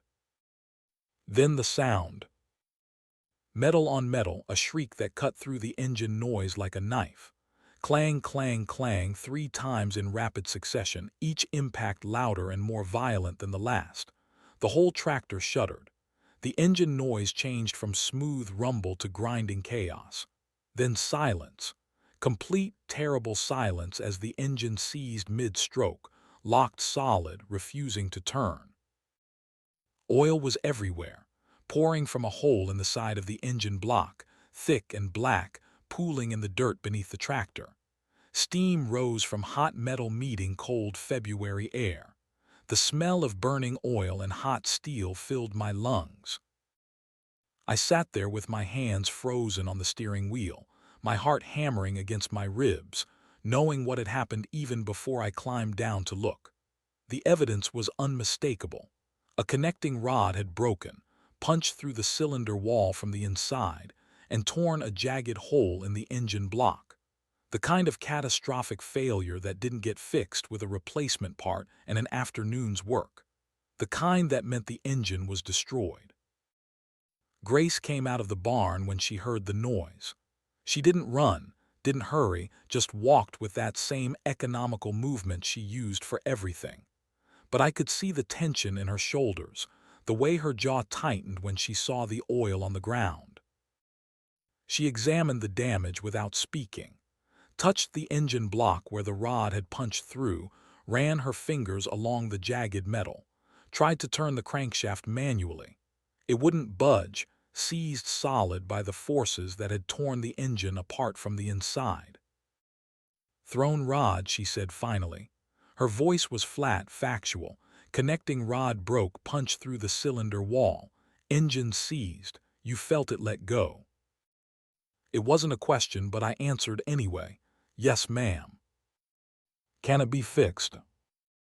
She was quiet for a long moment, her hand still resting on the ruined engine block. "Technically, yes. You'd need to rebuild the whole engine. New rod, new piston, repair or replace the block, new bearings, probably new crankshaft. Machine work alone is $400. Parts another $800 minimum. $1,200 total if we're lucky." The numbers hit me like physical blows. $1,200. We had maybe $300 in savings, money Cole and I had scraped together from his ranch work and my odd jobs helping other farmers with equipment repairs. Not nearly enough. Not even close. My throat was closing up. This tractor had saved us, given us hope when we had nothing, connected me to my grandfather and Robert Dalton and the legacy of good men who'd worked with their hands. And I'd killed it through negligence or bad luck, or just the cruel mathematics of old machinery pushed too hard. Grace's hand landed on my shoulder. "Come inside, let's think this through." But I couldn't think, could barely breathe. I walked back to the bunkhouse instead, shut myself in my room, and cried for the first time since the guardianship hearing. Not quiet tears, but the kind that came from somewhere deep and hurt coming out. Cole found me an hour later, sitting on the floor with my back against the bed, Robert's journal open in my lap to a page I wasn't really reading. "Reese, talk to me." I broke the Farmall. The words came out thick, choked. "It's ruined. Grace says it can be fixed." With money we don't have, I looked up at him. "Maybe we should just sell it for scrap, cut our losses." "Is that what you want?" I didn't know what I wanted. I wanted Mama back, wanted grandfather back, wanted to not be 17 and scared and so tired of everything being hard, Wanted to not feel like I destroyed the one good thing I'd managed to hold on to. Cole sat down beside me on the floor. You remember what you told me the night we bought that tractor. You said it was the first thing that felt right since Mama died. That grandfather would want you to save it. That was before I broke it. Broken things can be fixed. He smiled slightly. You taught me that. I must have fallen asleep on the floor because the next thing I knew it was evening and someone was knocking on the bunkhouse door. Cole answered and I heard Grace's voice, quiet and serious. Then Cole calling my name. I came out of my room feeling hollowed out, empty of everything except a dull ache where hope used to live. Grace was standing in our kitchen, still wearing her work coat, her gray hair escaping from its braid. I have a proposal, she said. Her voice left no room for argument or emotion. We rebuild that engine. You, me, your brother when we need the muscle. I provide workspace, tools, knowledge. You buy parts as you can afford them. No interest, no deadline. We do this in stages over however long it takes. 6 months, 8 months, doesn't matter. Why would you do that? I said. My voice came out smaller than I meant it to. Grace was quiet for a moment, choosing her words with the same care she used for everything. Robert spent $12,000 rebuilding a 1948 Ford tractor the year before he died. We fought about it. Money was tight, always was on a ranch. I told him it was wasteful, stupid, throwing good money after bad. She paused, her hands gripping the back of one of our kitchen chairs. He said it wasn't about the money. Said it was the last thing he'd teach Ethan before the boy went off to college. That you couldn't put a price on that kind of knowledge, that kind of time together. They finished it 3 months before the accident. Perfect restoration. Engine runs like new. Sits in my barn, hasn't moved since the day they died. I could see where this was going, could feel the weight of it settling on my shoulders. You rebuild this engine, Grace continued. You finish what Robert and Ethan started, what I failed to finish with them. She looked at me directly, her gray eyes fierce. I spent 4 years letting their knowledge rot because looking at it hurt too much. Then you showed up and reminded me that pain isn't a reason to quit, that the work matters more than the hurt. I don't know if I can do this, I said. You will, or you'll fail trying. Either way, you'll know you're Henry Ford's granddaughter, that you didn't quit when it got hard. Cole spoke up. What do you need from us? Your time, your willingness to learn, your commitment to doing this right. Grace's voice was firm. This isn't charity. You'll be working for this knowledge. But when we're done, you'll know how to rebuild an engine from the ground up. That's worth more than $1,200. Cole looked at me. Your call, Reese. I thought about selling the Farmall for scrap. Thought about giving up on something that seemed too hard, too expensive, too painful. Thought about my grandfather working this same kind of engine 60 years ago, about Robert Dalton maintaining it with patient care, about all the hands that had touched this machine and believed it was worth preserving. When do we start? I said. Grace almost smiled. Tomorrow, dress warm, shop isn't heated. We started with complete disassembly. The Farmall sat in Grace's machine shed under bright LED lights looking smaller somehow, more vulnerable now that we knew how broken it was. Grace handed me a socket set and a notebook. Document everything, she said. Photos, notes, diagrams. You take this apart, you need to remember how it goes back together. Every bolt, every washer, every piece in the order it came off. No shortcuts. The first task was draining fluids. Oil, coolant, fuel, all of it contaminated now with metal shavings and breakdown products from the catastrophic failure. Cole helped me tip the tractor to get the last of the oil out while Grace supervised, correcting our angle when we started to stress the frame in ways that would cause damage. Then we disconnected systems. Fuel lines, electrical wiring, throttle linkages, every connection between the engine and the rest of the machine. Each one had to be labeled, photographed, documented in the notebook. I filled pages with sketches and measurements, trying to capture the three-dimensional puzzle of how everything fit together. The hood came off next, requiring all three of us. The metal was heavy and awkward, decades of weather having fused some of the bolts. Grace showed me how to apply penetrating oil and weight, how to use heat from a torch to expand the metal just enough to break the corrosion's grip. Patience, she kept saying. Force breaks things, finesse fixes them. The radiator came off, then the engine mounts. By the end of the first week, we had the engine separated from the tractor frame, sitting on a heavy-duty stand Grace had built for Robert's projects years ago. Now the real work began. We pulled the cylinder head first, the top of the engine where the valves lived. 4 head bolts, each torqued to specifications I found in the service manual. I loosened them in the sequence Grace showed me, working from the center outward to prevent warping the metal. The head came off reluctantly, decades of heat cycles having sealed it to the block. What we saw underneath made my stomach clench. The thrown rod had punched through cylinder number 3, leaving a jagged hole in the wall.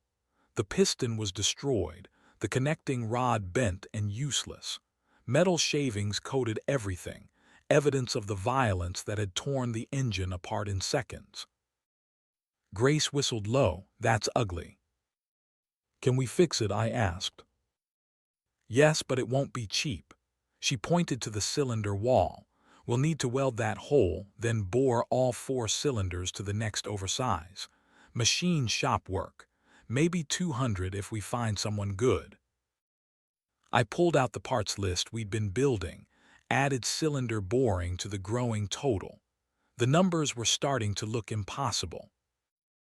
Over the next month we worked every day I wasn't in school. Cole joined us when ranch work allowed, his strength needed for lifting heavy components. Grace taught with the same silent efficiency she'd used for everything, showing once and expecting me to remember. We pulled the crankshaft, a massive piece of forged steel that converted the up and down motion of pistons into rotation. It came out scored and damaged, the bearing surfaces roughened by metal on metal contact when the rod broke. Grace ran her finger along one of the journals, feeling the damage. This needs grinding, she said. We take it to a machine shop. They'll resurface it, clean it up to the next undersize. Another 150, maybe 200. The expenses kept mounting. Every component we examined revealed new damage, new wear, new needs that added dollars to a total we couldn't afford. The oil pump was full of metal shavings and would need rebuilding. The camshaft showed pitting on one lobe. All 4 pistons would need replacement. The bearings were shot. By March, we had a complete parts list. $1,200, exactly what Grace had estimated. We had $400 in savings, Cole's wages from ranch work and my money from helping other farmers with small repairs. $800 short with no clear way to close the gap. That's when Tom Bridger called. Grace took the call in her kitchen while Cole and I cleaned tools in the machine shed. When she came back, her expression was carefully neutral. Tom heard about the rebuild, she said. He's offering to front $200 worth of parts. Pay him back when you can, no interest. Why? Cole said. It was becoming our standard question. Why would anyone help us? Because your grandfather Henry taught him precision in 1973, Grace said. Because that's how this works. Someone helps you, you help someone else when you can. A week later, Reverend Hayes announced in church that the Ford kids were rebuilding a historic tractor and could use community support. Nothing major, he said, just mentioning it in the bulletin for anyone who wanted to help. Money started appearing. $10 here, 20 there, small donations from people I barely knew adding up to $150 over the course of a month. An anonymous envelope showed up in our mailbox in early April. $100 in 20s, no note. I showed it to Grace and later found a deposit slip in her desk drawer for exactly that amount. I never mentioned it. Some gifts you honored by accepting without question. By the end of April, we had enough for the machine work. Grace drove me to Tom Bridger's shop on a Saturday morning, the cylinder block and crankshaft loaded carefully in her truck bed. Tom's place was in a metal building on the edge of town, the kind of no-frills operation that did good work without the markup of a fancy storefront. Tom examined our parts with the careful attention of someone who'd spent 50 years doing precision work. He was maybe 70 now, silver-haired and stooped, but his hands were steady when he measured the crankshaft journals with a micrometer. "Henry Ford's granddaughter," he said. "Not a question. Heard you were doing this." "Yes, sir. Your grandfather taught me how to measure to the thousandth of an inch back in 1973. I was fresh out of the service, thought I knew everything. He showed me I knew nothing. He looked at me directly. Best lesson I ever got. I'll do this work right, for him." The work took 3 weeks. When we picked up the parts, Tom had done exactly what he promised. Welded and machined the cylinder wall back to true. Bored all 4 cylinders to specifications with tolerances measured in 10,000ths of an inch. Ground the crankshaft journals smooth and perfect. His invoice listed $380. Grace pulled out her checkbook, but Tom waved her off. "$300, he said. "Henry's discount." Grace's voice was firm. "Tom, we pay what it's worth." This is what it's worth to me." They stared at each other for a long moment before Grace wrote the check for $300. Tom took it with a nod, then handed me a small box. "Extra piston rings," he said. "You'll need them for the break-in period. No charge." June brought the parts we'd ordered. Pistons, bearings, gaskets, timing chain, oil pump rebuild kit, valve springs, every component needed to bring the engine back to life. The boxes arrived like Christmas, each one containing pieces of the puzzle that would make the Farmall whole again. We started reassembly on the first Sunday in June, hot enough that we opened all the machine shed doors and set up fans to move air.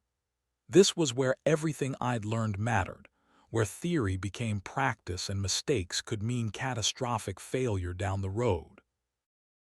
Grace taught me to measure using feeler gauges and micrometers, thin strips of calibrated metal and precision instruments that measured to thousandths of an inch. Installing bearings required perfect clearance. Too tight and they'd seize. Too loose and they'd hammer themselves to destruction. "Install the bearing," Grace said. "Torque the cap down. Try to slide the feeler gauge between bearing and journal. If it fits too easily, clearance is too large. If it won't fit at all, too tight." I spent 2 hours getting the first main bearing right. Checked it, rechecked it, checked it again until Grace finally said the words I needed to hear. "It's right, trust your measurements." The crankshaft went in next, settling into its bearings with the weight and precision of good engineering. We torqued the main caps in sequence, checking clearances on each one. Then the camshaft, the oil pump, the timing gears that had to mesh exactly or the engine would destroy itself the moment we started it. Installing pistons was terrifying. Each one cost $70, and if I damaged one during installation, we'd have to buy another. The piston rings, thin bands of spring steel, had to be gapped perfectly and installed in the right order and right orientation. Too much gap and they'd leak compression. Too little and they'd bind. Grace showed me how to compress the rings with a special tool, how to guide the piston into the cylinder without letting the rings catch on the edge and break. My hands shook the first time. The piston slid in smooth and perfect, and I nearly cried with relief. 3 more pistons to go. I got better with each one, my hands learning the feel of when everything was aligned correctly, when the resistance meant stop and adjust rather than push harder. We worked through June and into July, building the engine back up layer by layer, connected the rods to the crankshaft, installed the head gasket new from our parts order, torqued the head bolts in the sequence specified by the manual. I checked the torque 3 times because I didn't trust myself, because getting it wrong meant leaks or worse. Connected the oil pump, the fuel system, the cooling system. Every connection had to be perfect, every gasket properly seated, every bolt torqued to specification. There were no shortcuts in precision work, no good enough when tolerances were measured in thousands. Blair Chen came by one Saturday to see the progress. She stood in the doorway of the machine shed, watching me adjust valve clearances with a wrench and feeler gauge, making sure each valve had exactly 0.012 inches of clearance when the lifter was on the base circle of the cam lobe. "This is insane," she said. Her voice was awed. "You're building an engine." "Rebuilding," I said without looking up from my measurements. "Still, you're 17. You're building an engine." She had a point. 6 months ago, I wouldn't have believed I could do this. Now I was checking valve clearances to within 0.02 of an inch, my hands steady and certain, working from knowledge that had been passed down through generations of mechanics who believed precision mattered. The last major component was the oil pan. We sealed it with new gaskets and refilled the engine with fresh oil, straight 40 weight, the grade the manual specified for break-in. I poured it in slowly, watching the level rise on the dipstick, feeling the significance of this moment. When this oil started circulating, we'd know if 6 months of work had been done right or if we'd made mistakes that would destroy the engine. Grace stepped back and looked at our work. The engine sat on its stand, clean and whole, every component new or rebuilt or machined back to specifications. 6 months of labor, $1,200 in parts, hundreds of hours of learning and failing and trying again. "Ready to install it," she said. We spent a full day getting the engine back into the Farmall's frame. The hoist creaked under the weight as we lowered the block into place. Cole guided it while I aligned the motor mounts, everything having to line up perfectly or we'd stress the frame. When the last mount bolt was tightened, I stepped back, my hands shaking from adrenaline and exhaustion. The Farmall looked whole again, almost normal, like the last 6 months of work had never happened. Except now I knew every component intimately, knew how each piece fit with every other piece, knew the precision required and the care and the patience. It was late July, almost exactly 1 year since we'd bought this machine for $200. The evening was warm, the light golden, the air heavy with the smell of cut hay from Grace's fields. She, Cole, and I stood in the yard looking at the Farmall, none of us speaking, each of us thinking about what came next. "Well," Grace said quietly, "time to find out if we did it right." I climbed onto the seat. My hands found the controls automatically, now muscle memory from a year of working on this machine. The engine had been primed, the fuel system bled, everything checked and double-checked. All that remained was turning the key and seeing if 6 months of precision work had been enough. I turned the key. The first attempt produced nothing but a dry cough, the starter motor turning but the engine not catching. My heart sank. Second attempt. The engine turned over sluggishly, caught for a second, died. Grace called up, "Adjust the choke, give it more fuel." I did. Third attempt. The engine caught and this time it held. The sound was different from before, smoother, stronger, the rough edges worn away by new components and careful assembly. No smoke, no hesitation, no strange noises. Just the clean rumble of 36 horsepower running exactly as designed. I sat there with my hands trembling on the wheel, listening to the engine I'd rebuilt from scattered parts and broken dreams. Cole was grinning. Grace was nodding slowly, her expression carefully controlled but her eyes bright. "Let it run," Grace said. "Break-in period is critical." We ran the engine for 30 minutes, letting it warm up gradually, listening for any sounds that might indicate problems. Everything ran perfect, smooth and strong and exactly right. When I finally shut it down, the silence felt profound. We'd done it, fixed what was broken, proved that with enough time and care and community support, even catastrophic failure could be overcome. That's when the truck pulled up. An old Chevy, primer gray and rusted, exhaust pipe held on with wire. It parked at the end of Grace's driveway and a man got out. Thin, unshaven, moving with the careful precision of someone who'd been drinking but was trying to hide it. It took me a second to recognize him. Carter, my stepfather, the man who'd thrown us out 13 months ago. He walked toward us slowly, hands in his pockets, trying for casual and failing. He looked older, weathered, the drinking showing in broken capillaries across his nose and the yellow tinge around his eyes. "Reese," he said, "good to see you, kid." I didn't move. Cole stepped closer to me, protective without being obvious about it. "What do you want, Carter?" "Just wanted to check on you, see how you're doing." His smile was wrong, too wide, too desperate. "Heard you been living here, making out okay." "We're fine." "That's good, real good." He looked at the Farmall, at Grace standing silent beside it. "That your tractor?" "Yes." "Fixed it up nice. You always were good with your hands. Got that from your mama." "Don't," I said. My voice came out flat and hard. "Don't talk about mama." Carter's expression shifted towards something that might have been pain or anger or guilt. "I just meant that she'd be proud. That's all." Grace spoke up for the first time. "You need to leave." Carter turned to look at her. "This doesn't concern you, lady. You're on my property." Grace's voice was absolutely level. No anger, no fear, just cold certainty. "That makes it my concern. You got 10 seconds to get back in that truck." "I got a right to see my daughter."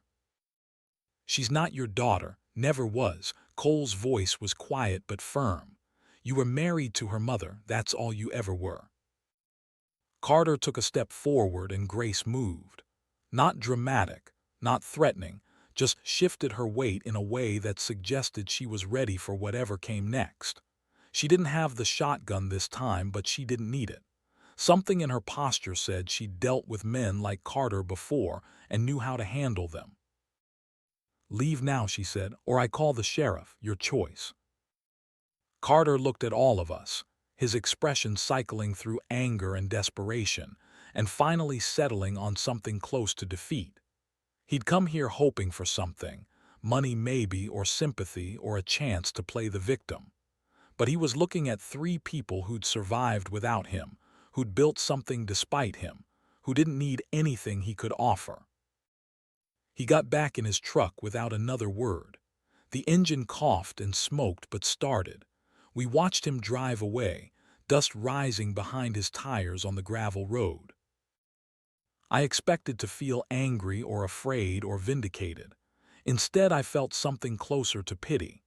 Carter was broken in ways that had nothing to do with engines, broken in ways that couldn't be fixed with precision and patience and the right tools. He'd lost the ranch, lost his self-respect, lost everything except the bottle and the bitterness. "He's pathetic," I said quietly. Grace put her hand on my shoulder. "Being broken doesn't make someone evil, just makes them broken. You can have compassion without letting them hurt you."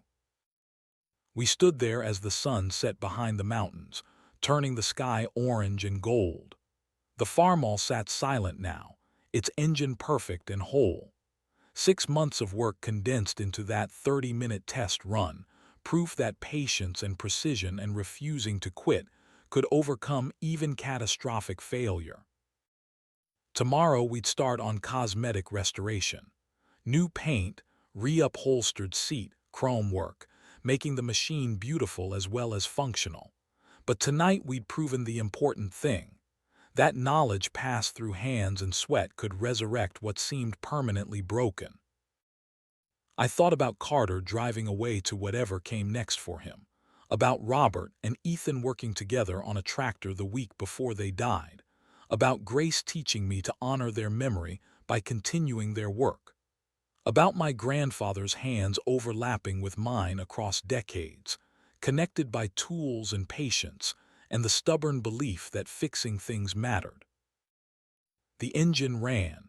After 6 months and $1,200 and hundreds of hours of learning, the engine ran perfect. That was enough. More than enough. It was everything.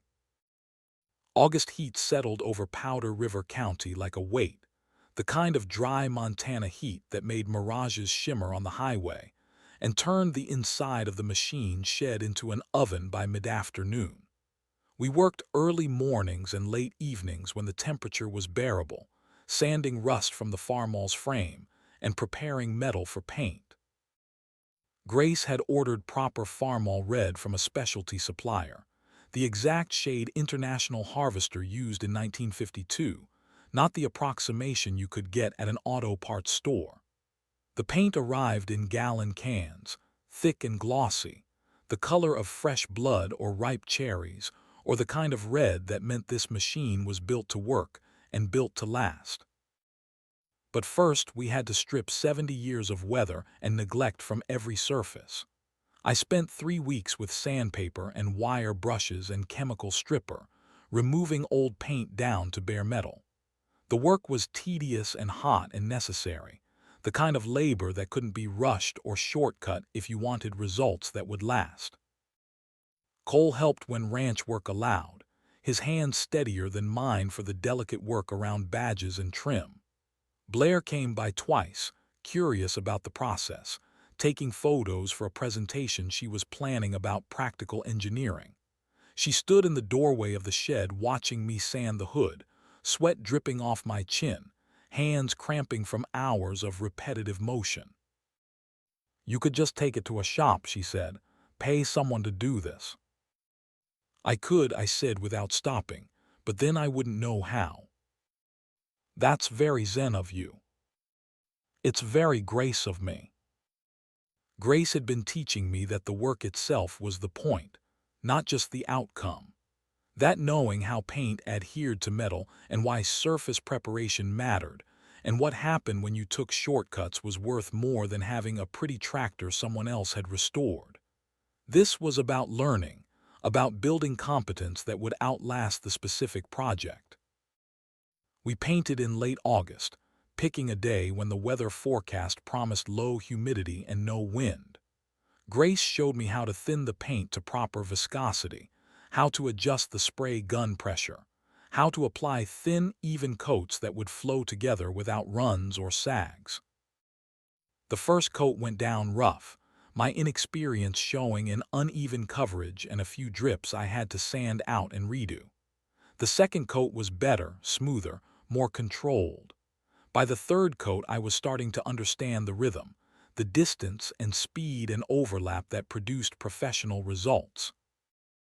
We let each coat cure for 24 hours before applying the next, building up layers of color that went from translucent to opaque to the deep glossy red that made the tractor look new again. 5 coats total, each one teaching me something about patience and precision, and the satisfaction of work done right. The seat got reupholstered in correct period vinyl, black with thin white piping, installed over new foam padding. The chrome work went to a shop in Billings, the stack and grill and other trim pieces getting replated to factory specifications. When everything came back together in early September, the Farmall looked like it had just rolled off the assembly line in 1952. Grace, Cole, and I stood in the machine shed looking at what we'd built over 8 months of weekends and evenings and patient labor. The tractor gleamed under the LED lights, every surface perfect, every component restored or replaced or rebuilt.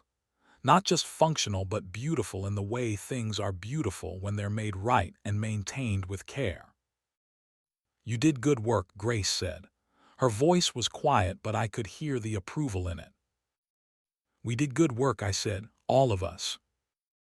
She almost smiled. Robert would have been proud, Henry too. Senior year started the next week, and I walked into Powder River High with a confidence I hadn't had before. Not arrogance, just the quiet certainty that came from spending 8 months learning to rebuild an engine and knowing I'd done it right. The classes felt easier somehow, the problems more manageable, the social dynamics less important. My GPA climbed to 3.6 first semester. Advanced math made sense because I'd been doing trigonometry and geometry practically every Sunday. Physics was just describing what I already knew from working on engines. Chemistry clicked when I realized it was explaining why metals corroded and how paint bonded and what made fuel combust. Blair and I took our irrigation controller to the state robotics competition in October, placed third out of 42 teams. The judges liked our documentation, the way we'd explained not just how it worked, but why we'd made specific design choices. Blair did most of the talking, but when they asked about the mechanical systems, I could answer with the kind of detail that came from understanding principles rather than memorizing facts.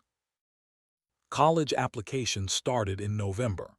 Blair had been pushing me since sophomore year to think about engineering programs, to consider schools beyond Montana, to aim higher than I thought I could reach.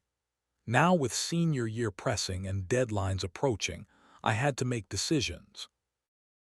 University of Montana was the obvious choice. In-state tuition, decent engineering program, close enough to visit Grace and Cole regularly. I could commute from the Dalton Ranch if necessary, keep working with Grace on equipment maintenance, stay connected to the community that had caught us when we fell. But Blair kept forwarding me information about other programs. Montana State in Bozeman with their strong agricultural engineering department. University of Wyoming in Laramie. Colorado State. Schools I'd never considered because they felt impossibly distant or expensive or meant for students who'd been preparing for college since elementary school. "You need to at least apply," Blair said. We were in the library during lunch, her laptop open to scholarship databases, pages of applications and requirements spread between us. "Your story is compelling. Homeless at 16, rebuilt a tractor, taught yourself precision engineering. That's what admissions offices want." I'm not selling a sob story to get into college. It's not a sob story. It's your life. It's what makes you different from every other applicant with good grades and a robotics trophy. She pulled up the University of Wyoming application. Their agricultural engineering program is top 10 nationally. Full-ride scholarships for Montana students with demonstrated need and aptitude. You're exactly who they're looking for. "I don't know if I can leave." "Leave what?" Blair's voice was gentle but direct. "The ranch will still be here. Grace will still be here. But you might not get another chance at a full scholarship to a top program." She was right, and I knew it. I filled out applications to 3 schools. University of Montana as my safety, Montana State as my realistic option, University of Wyoming as my reach.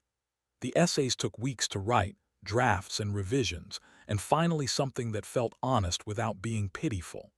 I wrote about the Farmall, about learning that engineering wasn't just equations, but understanding how things worked and why they failed and how to fix them. About Grace and Tom Bridger, and my grandfather's legacy of patient craftsmanship. The applications went out in early December, then came waiting. Grace had been moving slower that fall, though she tried to hide it. Little things I noticed because I'd spent 2 years learning to read her moods and gestures. She'd pause halfway across the barnyard like she was catching her breath. Her right hand would tremble slightly when she held tools. She'd lose track of conversations mid-sentence, searching for words that used to come easily. I mentioned it to Cole in November. He'd noticed too, but neither of us wanted to acknowledge what it might mean.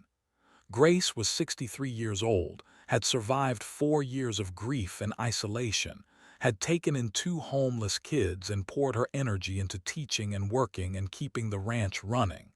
She was tired. That was all. Just tired. The stroke happened on a Tuesday morning in late November, cold enough that frost had turned the grass white and breath fogged in the air. I was at school taking a chemistry test when Cole called, his voice tight with controlled panic. Grace collapsed. Ambulance is taking her to Billings. I'm following now. I told the teacher I had a family emergency and left without waiting for permission. Blair drove me to the hospital, her little Honda pushing 80 on the highway, neither of us speaking because there was nothing to say that would change what was happening. We found Cole in the emergency waiting room, his face pale, hands clasped between his knees. He looked up when I came in and I saw fear in his eyes, the same fear I'd seen the day we left Carter's ranch with $237 and no plan. "What happened?" I said. She was walking to the barn, just collapsed. Couldn't move her right side, couldn't speak right. I called 911, they got here fast, but Cole's voice broke. "It's bad, Reese." The doctor came out 2 hours later. Dr. Sarah Kim, her badge said, emergency medicine. She was young, maybe early 30s, but her eyes had the steadiness of someone who'd delivered bad news before and knew how to do it with compassion. Ms. Dalton had an ischemic stroke. A blood clot blocked an artery in her brain. We administered medication to break up the clot, but there's been damage. Right side weakness, speech difficulties. She'll need intensive rehabilitation. "How long?" Cole asked. His voice was barely above a whisper. 3 to 6 months for significant recovery, maybe longer for full function.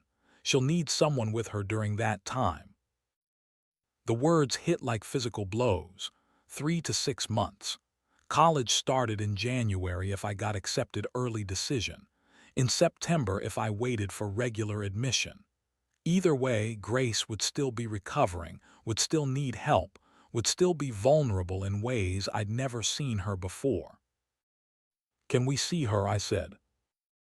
Dr. Kim nodded and led us back to a room where Grace lay in a hospital bed looking smaller than I'd ever seen her. An IV ran into her left hand. Monitors beeped quietly. Her eyes tracked us as we entered, but her right side lay still and unresponsive, the muscles slack in a way that made my chest ache. I pulled a chair close and took her good hand. "How are you feeling?" She made a sound, frustrated, wordless. Her mouth moved like she was trying to shape words, but they wouldn't come. Tears welled in her eyes and I squeezed her fingers gently.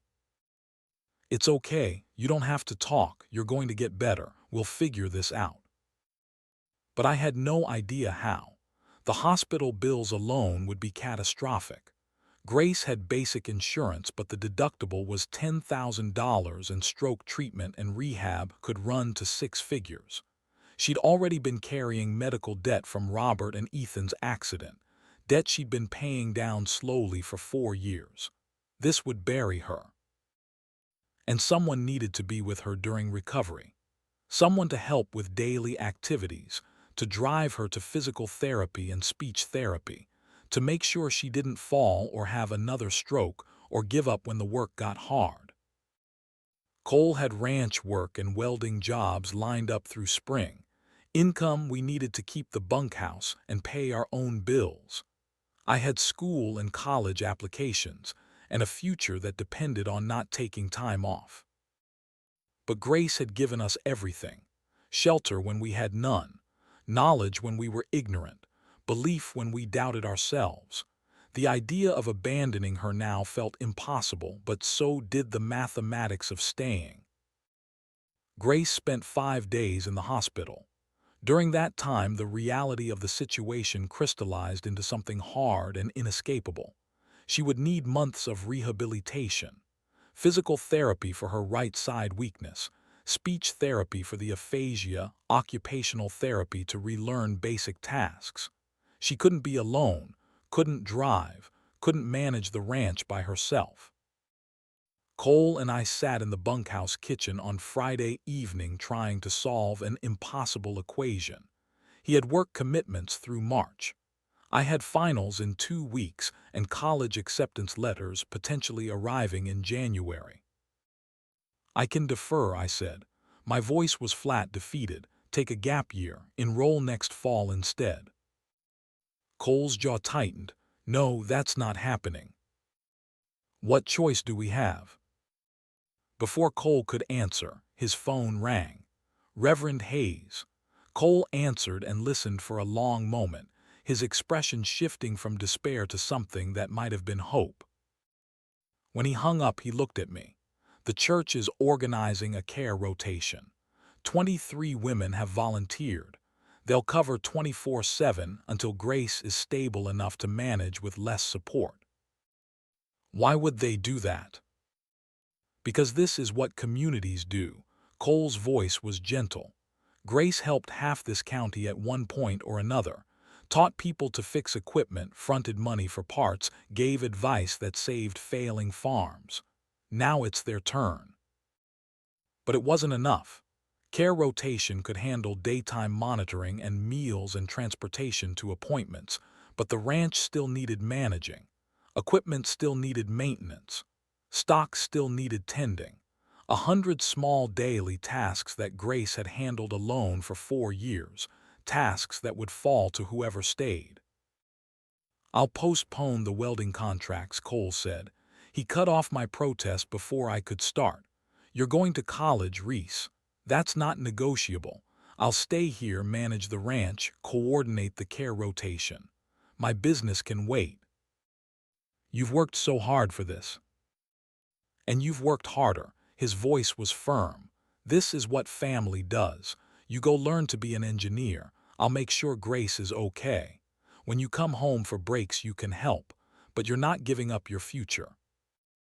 I wanted to argue, wanted to insist it wasn't fair that he always sacrificed for me. But the truth was I desperately wanted to go to college, wanted the future we'd fought so hard to build. And Cole was offering me a way to have it. I hugged him hard. Thank you. We brought Grace home from the hospital on Sunday. The bunkhouse wouldn't work for her recovery, too small and not set up for someone with mobility issues. Mrs. Chen, Reverend Hayes' wife, had already moved into Grace's guest room. The downstairs bathroom had been fitted with grab bars Grace would need. A walker waited by the front door. The women of the church had transformed Grace's home into a recovery center in 5 days. Grace looked around her house with an expression mixing relief and frustration. She was using a cane heavily, leaning on her left side, her right leg dragging slightly. Her speech had improved from wordless sounds to single words, but complex sentences still defeated her. She saw me hovering anxiously by the door and managed 2 words. College, go. I'm going. Cole's staying to help coordinate everything. Grace's good hand came up and gripped mine. Her eyes were fierce despite the weakness. Promise. I promise. The acceptance letter from University of Wyoming arrived 3 days before Christmas. Thick envelope, the kind that meant yes rather than no. I opened it in the bunkhouse kitchen with hands that shook. Dear Ms. Ford, congratulations on your acceptance to the University of Wyoming College of Engineering. We are pleased to offer you the Montana Presidential Scholarship, covering full tuition, fees, and books for 4 years. Additionally, you qualify for work-study to offset living expenses. I read it 3 times before the words sank in. Full ride. Everything covered except housing, and work-study would handle most of that. The essay about rebuilding the Farmall, about learning from Grace and Tom Bridger and the legacy of my grandfather, had been enough. Cole found me crying in the kitchen 20 minutes later, the letter still clutched in my hands. "Good tears or bad tears?" he asked. I showed him the letter. He read it slowly, then pulled me into a hug. "Mama would be so proud," he said. His voice was thick. "Grandfather, too." That night I walked to Grace's house, letter in hand. Mrs. Chen let me in with a smile. Grace was in the living room working with a speech therapist, forming words with visible effort. The therapist excused herself when she saw me. I showed Grace the letter. She read it carefully, her good hand holding the paper, her eyes moving across the words with the same focused attention she gave to everything. When she looked up, she was smiling.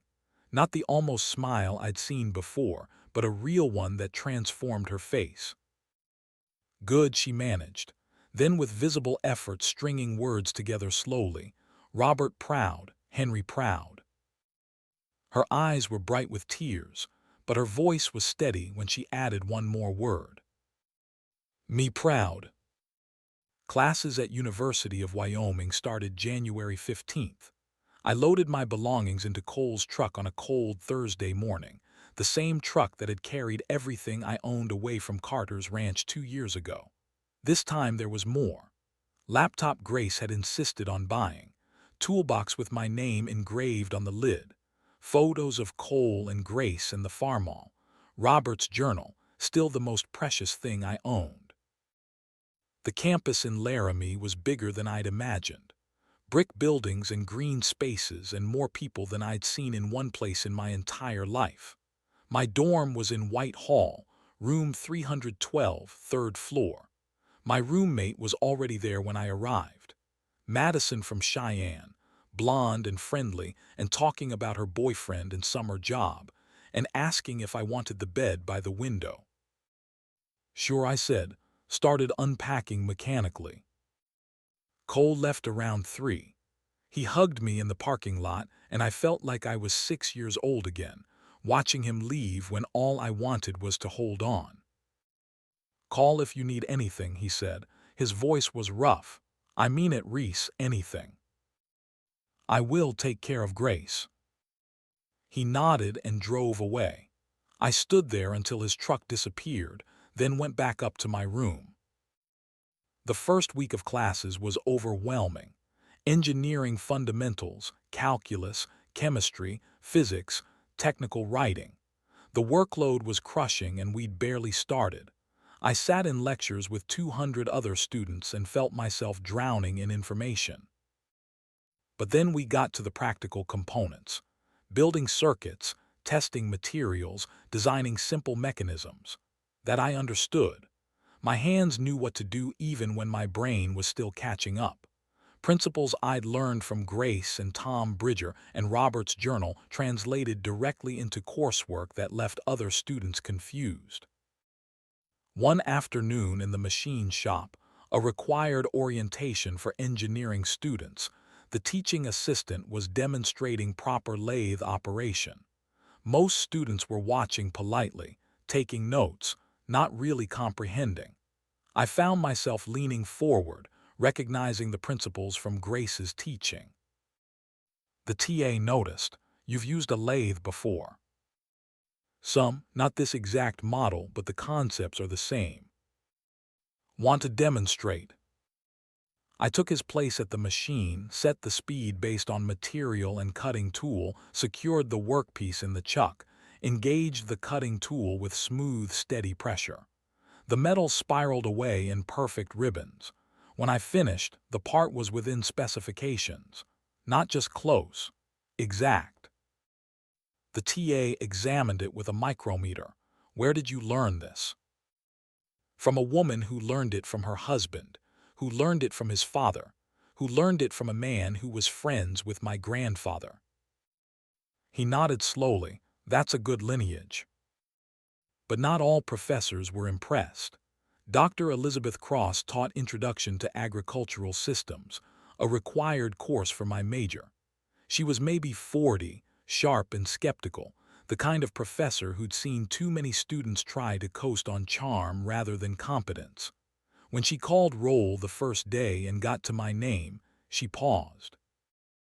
"Reese Ford, you wrote the essay about rebuilding a 1952 Farmall tractor." "Yes, ma'am." She studied me for a long moment. That's a sophisticated piece of engineering for someone who just learned from a hobby mechanic. The implication was clear and it stung. I kept my voice level. Not a hobby mechanic, a rancher who maintained commercial equipment for 40 years, and a machine shop owner who taught me precision measurement, and my grandfather who was a professional mechanic for 5 decades. Dr. Cross made a note, "We'll see." 3 weeks into the semester, she called me to her office.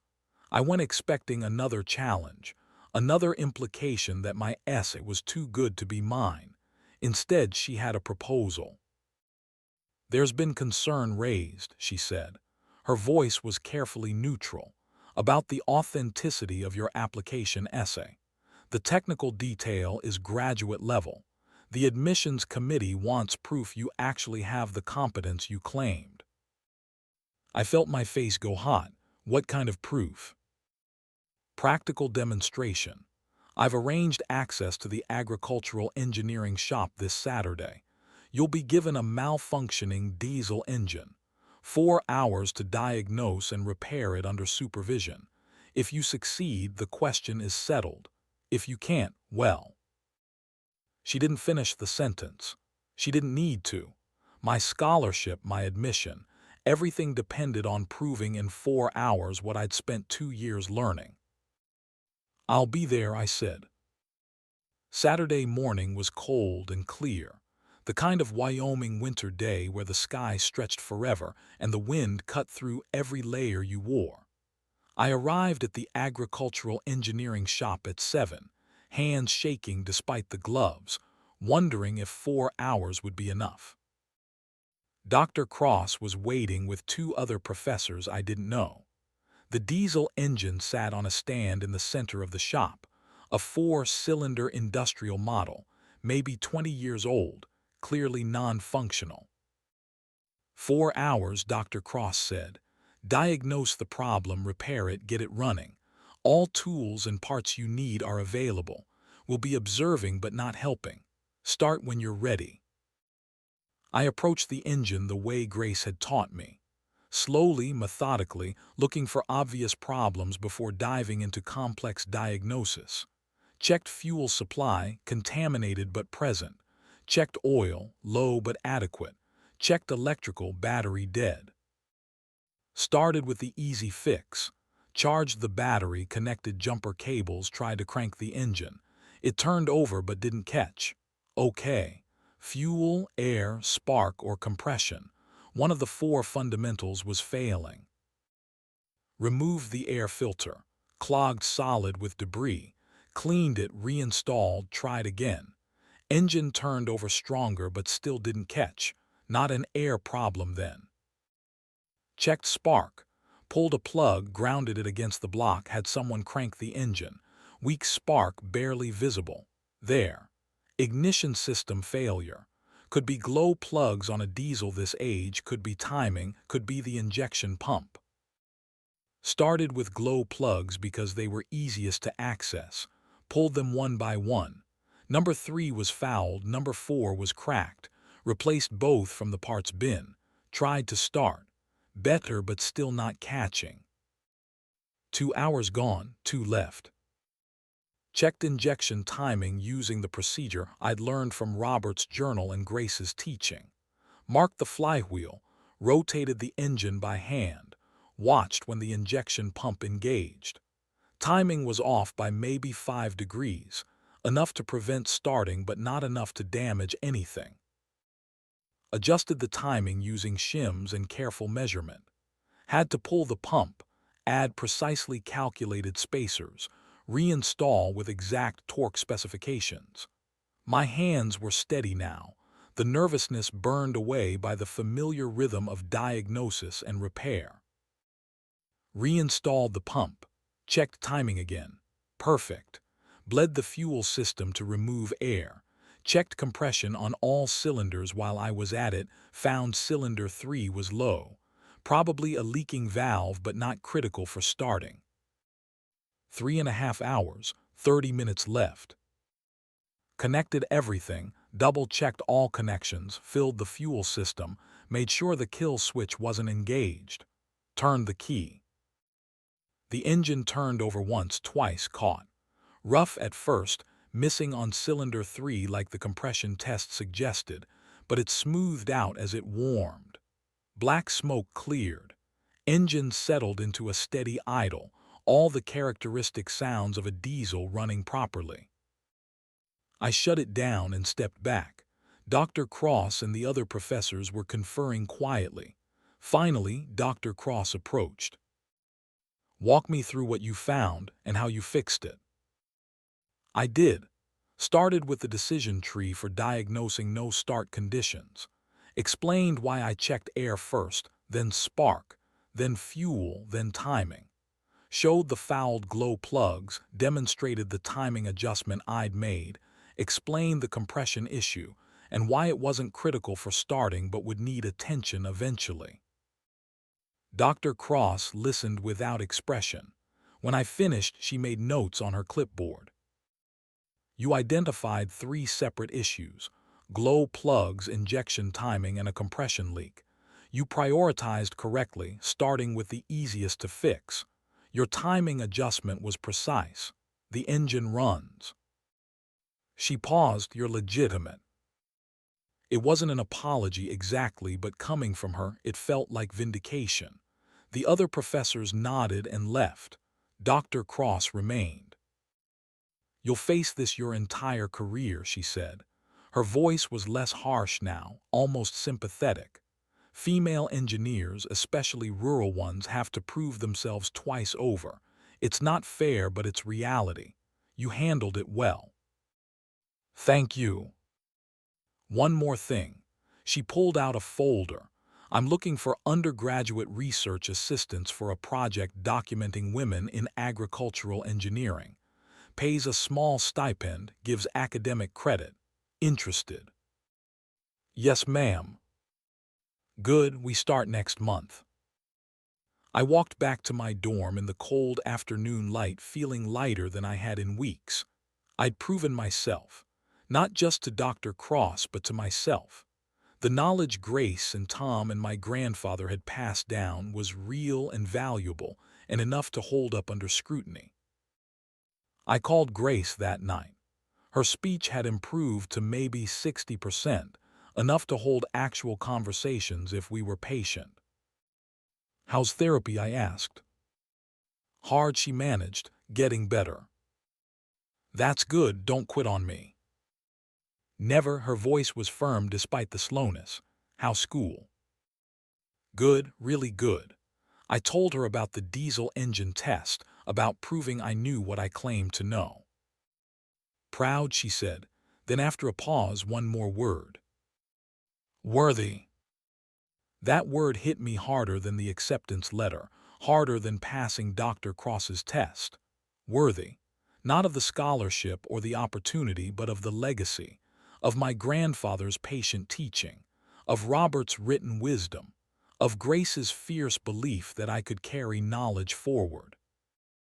I fell asleep that night thinking about spring and the work that waited. Classes and research and proving myself over and over, because that's what it meant to honor the people who'd trusted me with their knowledge. The Farmall sat in Grace's barn, perfect and whole. Cole sent photos every few weeks. Spring planting season, he'd used it for light field work, the engine running flawlessly, the restoration holding up to actual use. Grace was recovering, slowly but steadily. Her speech was at 80%. She could walk without the cane most days. She was talking about getting back to ranch work by summer. And I was here, learning to be the engineer my grandfather would have recognized. Not just someone who could solve equations, but someone who understood how things worked and why they failed and how to fix them with patience and precision. and the refusal to quit when the work got hard. The knowledge traveled through hands and sweat, and the stubborn belief that skills should outlast the people who carried them. From my grandfather to Frank Wheeler and Tom Bridger, from Robert to Grace, from Grace to me, and someday, if I honored it properly, from me to whoever came next. That was the real work, not the degrees or the scholarships or the proving myself to skeptical professors, but making sure the knowledge survived, making sure good things didn't die when good people did. I was worthy of that work. Grace had said so, and Grace Dalton didn't lie. Spring semester of my freshman year brought the research project that would change how I understood my own story. Dr. Cross's oral history documentation required interviewing women who'd worked in agricultural engineering, broadly defined, over the past 70 years. Most students were struggling to find subjects. I had 3 sitting within 20 miles of home. The project required detailed interviews, transcription, analysis of patterns across different experiences, and compilation into a formal academic paper. Dr. Cross emphasized that this wasn't just collecting stories, but preserving knowledge that was disappearing as a generation aged and died without recording what they knew. I drove home the first weekend in February, borrowed recording equipment from the university, and sat down with Grace in her living room. She'd recovered remarkably well, her speech at 90% now, most of the right side weakness resolved through months of physical therapy. She could walk without assistance, drive again, manage light ranch work. The only lasting effects were occasional word-finding difficulty and a slight tremor in her right hand when she was tired. Mrs. Chen sat with us, taking notes, making sure Grace didn't overextend herself. But Grace waved off the concern. "I'm fine, Sarah. Let the girl do her work."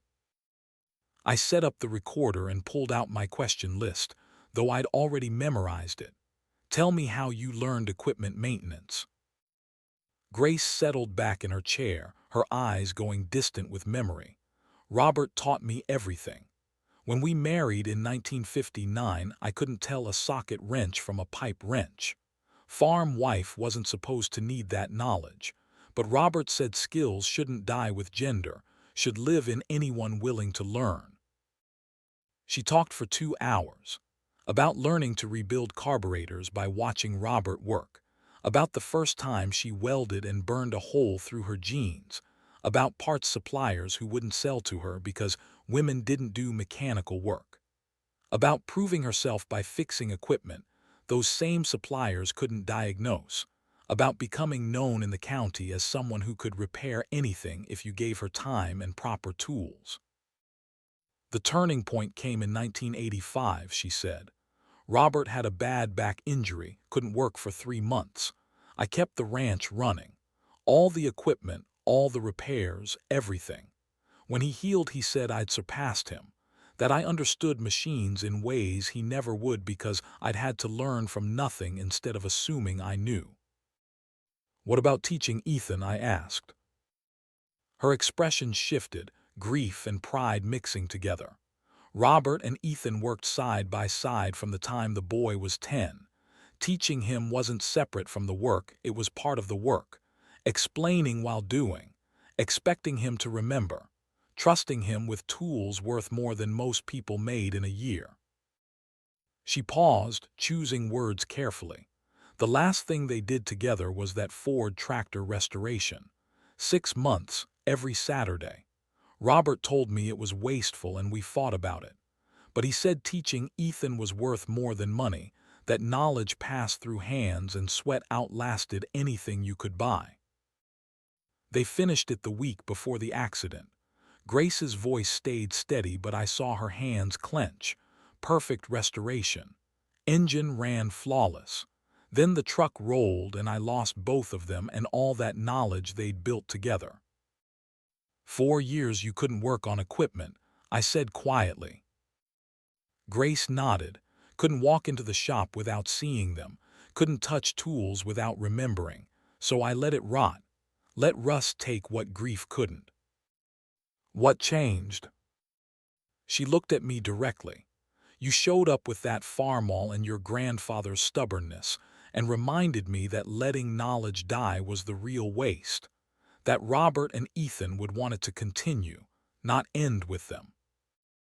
I interviewed Mrs. Chen next, discovering she'd been a civil engineer before retiring to help her husband with church work. She designed irrigation systems and water treatment facilities, had fought the same battles Grace described about being taken seriously in a male-dominated field. Then Tom Bridger, who talked about my grandfather with the reverence of a student remembering a master teacher. Henry Ford could diagnose engine problems by sound, he said, could hear a bearing clearance issue at idle, could tell you which cylinder was misfiring before you pulled the plugs. Took me 5 years to develop half that sensitivity, and I'm still learning. I compiled 20 hours of interviews into an 80-page paper analyzing patterns of knowledge transfer, gender discrimination, and the loss of practical expertise as formal education displaced apprenticeship learning. Dr. Cross gave it an A+ and submitted it to an undergraduate research journal. It was published in April with my name on it, my first academic publication at 19 years old. But more important than the grade or publication was what I'd learned from the interviews. That Grace and Mrs. Chen and women like them had fought battles I'd never have to fight because they'd proven women could do this work. That Tom Bridger and men like him had learned to see competence rather than gender. That my grandfather and Robert Dalton had understood something most people missed, that knowledge traveled through trust and patience regardless of who carried it. The semesters passed with the rhythm of hard work and steady progress. Sophomore year, I maintained a 3.6 GPA while working as Dr. Cross's research assistant, documenting more oral histories, building an archive that would outlast all of us. Junior year brought advanced courses in thermodynamics and materials science, concepts I understood because I'd seen them in practice before I learned the equations. Senior year was thesis work and grad school applications, and the slow realization that I'd become the engineer my grandfather would have recognized. I drove home in May of 2027, 3.5 years after that first anxious drive to Laramie, the day after my last final exam.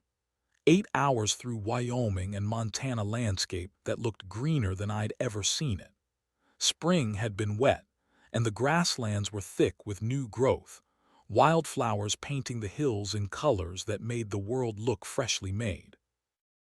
Cole met me at the Dalton Ranch with a grin and a hug that lifted me off my feet. "You look good," he said. "College agrees with you." "You look tired. How's Grace?" "Recovered, stubborn as ever. Back to full ranch work, won't listen when I tell her to slow down." Grace came out of the barn wiping her hands on a rag, her face lighting up when she saw me. "There's my engineer," she said. Her speech was clear now, the aphasia almost completely resolved. "Not an engineer yet, still have to graduate." "Close enough." She pulled me into a hug that smelled like machine oil and hay. "How'd finals go?" "Good, really good." We had dinner that night at Grace's house. The three of us plus Reverend Hayes and his wife Sarah, Tom Bridger and his wife Linda. Grace cooked pot roast the way she had the night of our permanent guardianship hearing. Simple food that tasted like home and celebration, and the kind of comfort that came from being surrounded by people who knew you and cared anyway. After dinner, Grace stood up, which wasn't unusual, but the way she cleared her throat like she was preparing for a speech was. Everyone went quiet. "I have an announcement," she said. "2 of them, actually." She pulled out a folder and set it on the table. "I'm donating the Farmall to Powder River County Museum. They're opening a new agricultural history wing in September. The tractor will be the centerpiece, displayed with full documentation of the restoration and the history behind it." My throat went tight, "But it's yours. We built it together." Grace shook her head. It's ours. Yours, mine, Cole's, everyone who helped. But it shouldn't sit in my barn where only we see it. Other girls need to see what you built, need to know it's possible. She opened the folder and pulled out papers. Second announcement. I'm establishing the Dalton Ford Apprenticeship Fund. $50,000 endowment from life insurance Robert left. Pays $5,000 a year to one Montana student pursuing agricultural trades or engineering. First recipient, she looked at me, is you, for your master's degree when you're ready. I couldn't speak, couldn't process that Grace had been planning this, that she'd taken insurance money meant to secure her own future and invested it in mine instead. How I managed, you had medical debt. Cole spoke up, community paid it. Church fundraisers over 2 years, 31,000. Tom paid 15. Frank Wheeler paid 8. Anonymous donations covered the rest. Debt cleared last month, Grace said. Her voice was steady. Robert and your grandfather believed you invest in people, not things. I'm investing in you. Take the apprenticeship money, get your master's degree, then come back and teach. Pass knowledge forward the way it was passed to you. Why me, I said. My voice came out small. Because you're worthy. Grace's eyes were fierce. Because you took a broken tractor and turned it into proof that skills matter more than credentials. Because you're Henry Ford's granddaughter and Robert Dalton would be proud to call you family. Reverend Hayes raised his glass. To continuation, he said. To knowledge that survives the people who carry it. We all drank to that. I graduated from University of Wyoming on May 20th, 2027, 3.5 years after starting, with a Bachelor of Science in Agricultural Engineering. My final GPA was 3.87, placing me in the top 10% of my class. Cole and Grace sat in the audience wearing their best clothes. Cole in the same button-down shirt he'd worn to the guardianship hearing. Grace in a dress I'd never seen her wear before. When they called my name, I walked across the stage thinking about the 73 weeks I'd spent in Grace's machine shed learning precision and patience. About the 8 months rebuilding an engine that taught me more than any classroom ever could. About my grandfather's hands overlapping with mine across decades of death and distance. The diploma was real and official, and meant I could put letters after my name. But the knowledge that mattered had come from people who never went to college, who learned by doing and taught by showing, and believed that working with your hands was the only honest prayer. The museum opening was scheduled for September 15th, 3.5 years after I'd started at Wyoming. The building was new, brick and glass on the edge of town, funded by a grant and community donations, and the kind of civic pride small towns have when they decide their history matters. Grace, Cole, and I arrived early. The Farmall already sat in the main gallery under professional lighting, surrounded by photographs documenting the restoration. There were pictures of me at 16 covered in grease, Cole helping pull the engine, Grace teaching valve adjustment. The plaques told the whole story from purchase to catastrophic failure to 8-month rebuild. The centerpiece plaque read "The Last Good Thing," built by International Harvester 1952, restored by Reese Ford 2023, in memory of Henry Ford and Robert Dalton, mechanics and friends. Metal and friendship, both stronger when forged in fire. I stood there looking at what we'd created, at proof that broken things could be made whole through patient work and community support, and the refusal to quit when everything said you should. Grace came to stand beside me. You did this, she said quietly, not just the restoration. You made Robert and Ethan and your grandfather matter again, made their knowledge live past them. We did this, all of us. She almost smiled. Yes, we did. The ceremony started at 2. Maybe 300 people filled the museum, more than I'd expected.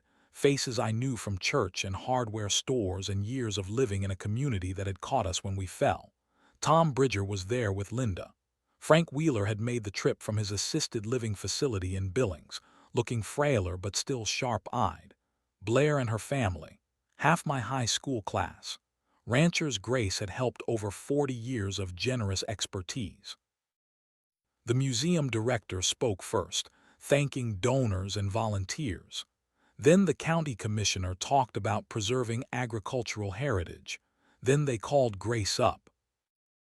She walked to the podium with the quiet confidence of someone who'd earned respect through decades of competent work. Her speech was short. Robert Dalton and Henry Ford were friends for 60 years, she said. They believed working with your hands was honest prayer. That knowledge should outlast the people who carry it. That teaching mattered more than profit. She gestured to the Farmall. This machine survived 70 years through maintenance and care, and people who refused to let good things die. Now it will survive another generation because a 16-year-old girl chose to learn instead of quit, because a community chose to teach instead of judge. Her voice grew stronger.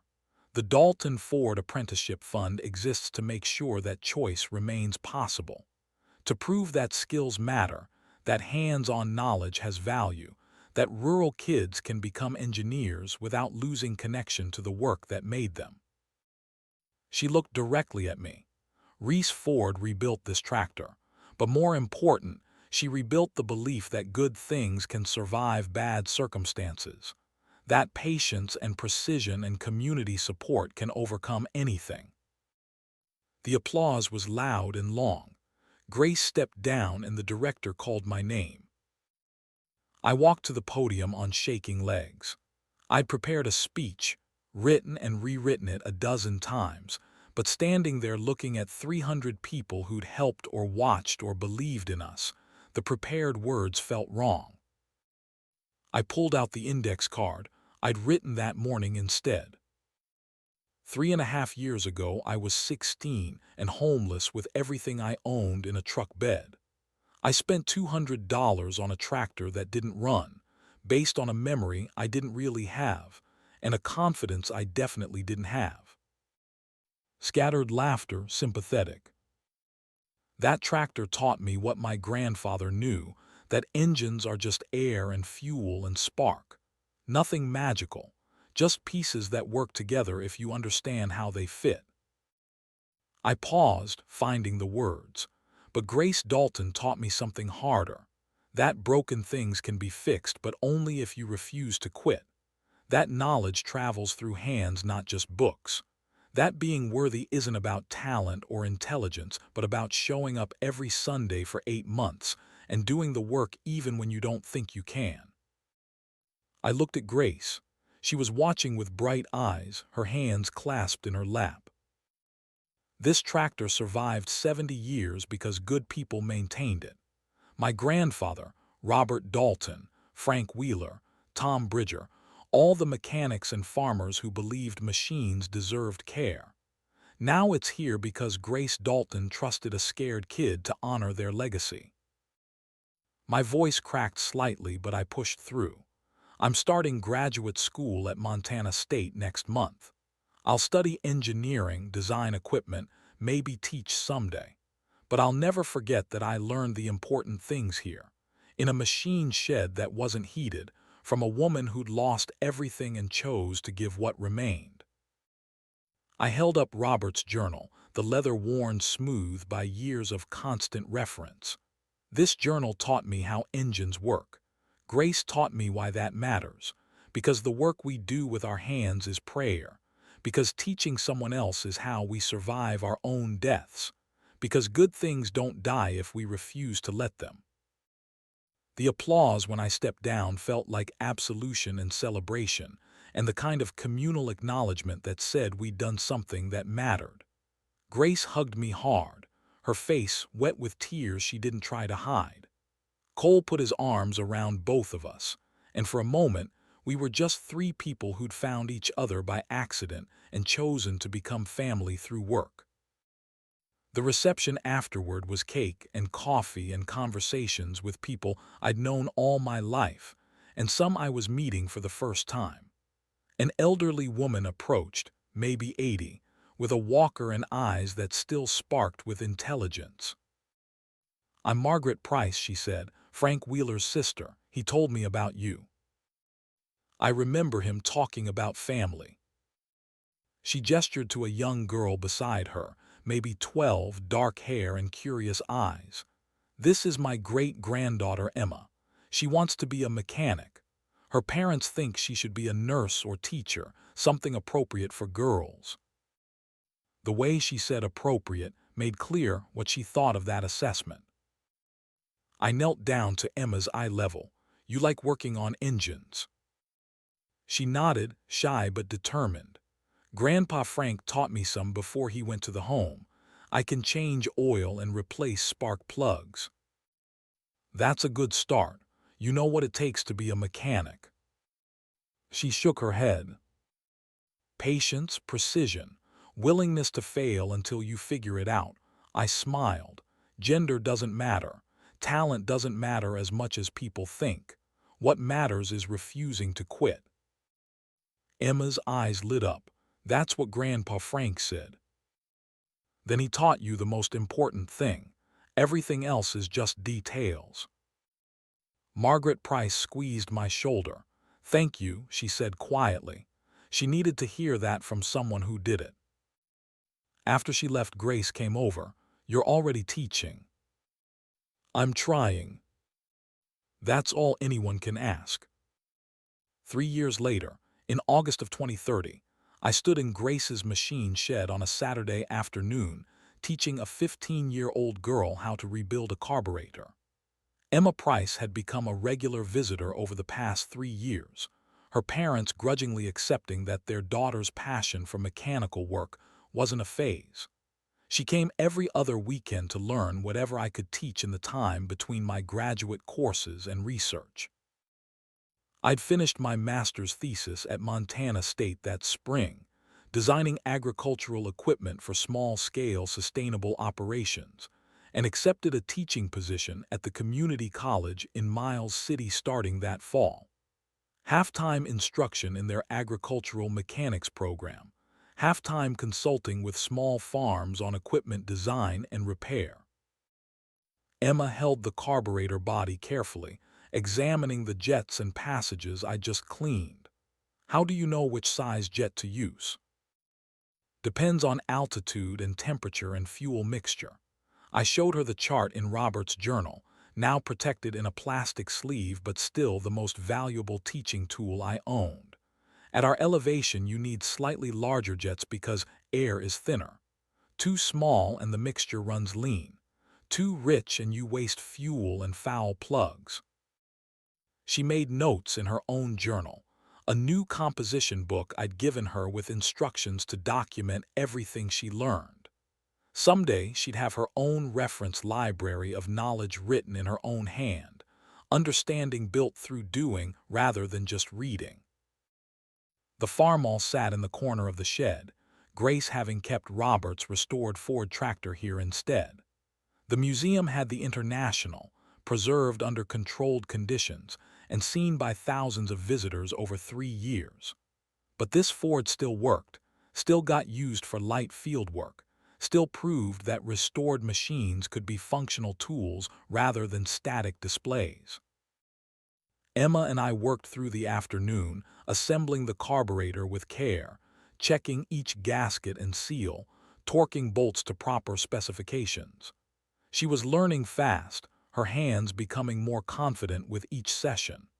I saw myself in her focus, in the way she refused to rush even when she wanted to finish. When we were done, I let her start the tractor. She climbed up into the seat, hands barely reaching the wheel, and turned the key with the reverence of someone who understood she was touching history. The engine caught immediately, that clean diesel sound that meant everything was working correctly. Emma's face lit up with joy and pride, and the kind of satisfaction that came from making something function through your own competent work. Grace watched from the doorway, leaning on her cane not from necessity but habit. When Emma shut down the engine and climbed off, Grace approached.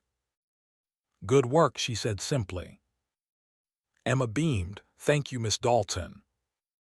After Emma's father picked her up, Grace and I sat on the workbench in the quiet shed, the smell of diesel and oil and metal surrounding us like incense. "She reminds me of you," Grace said. "Same stubbornness."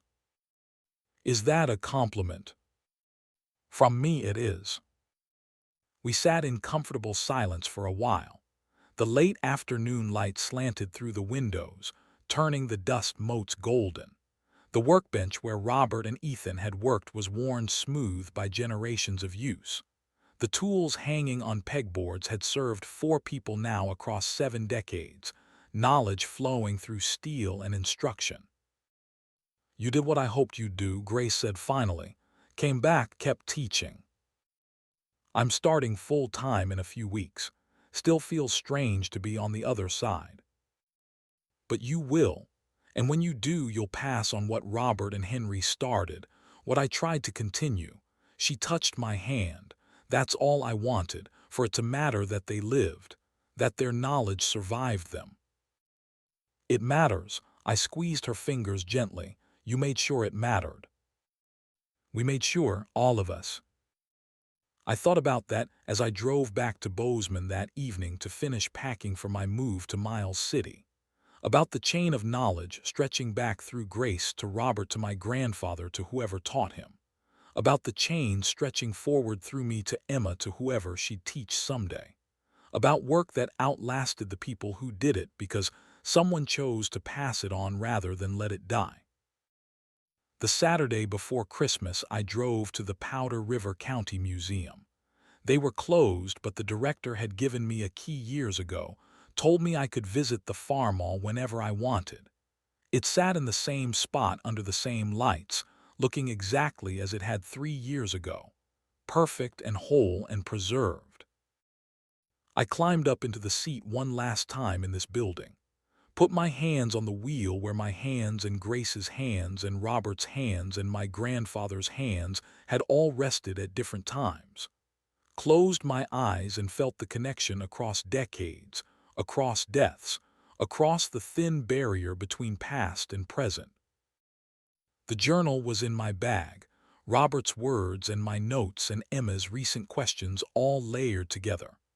I pulled it out and opened to the last letter Robert had written to my grandfather, dated March 2018.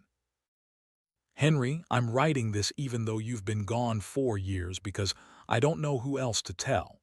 Ethan and I finished that Ford tractor yesterday. 6 months of work. Grace thought I was wasteful, but I told her this was the last thing I'd teach Ethan before he left for college, worth more than money. I've been thinking about what matters, not the farm, not the equipment. Those are just tools. What matters is the work we do and the people we do it with. You were a better friend than I deserved. When I'm gone, Grace has instructions to find your family. Give them this journal. Tell them metal and friendship, both stronger when forged in fire." I pulled out my pen, the same one I'd used for years of college notes and research papers and thesis chapters, and added my own entry below Robert's last words. December 2030. "Robert, you were right about everything. The work matters. The teaching matters. Grace found your journal's home and your knowledge survived through her patience and my stubbornness. I'm 24 now, have my master's degree. Will teach engineering starting next month at Miles City Community College. But the important things I learned in a cold machine shed from a woman who'd lost everything and chose to give what remained. Your son Ethan didn't get to carry this forward, but I will, and Emma Price will, and whoever she teaches will.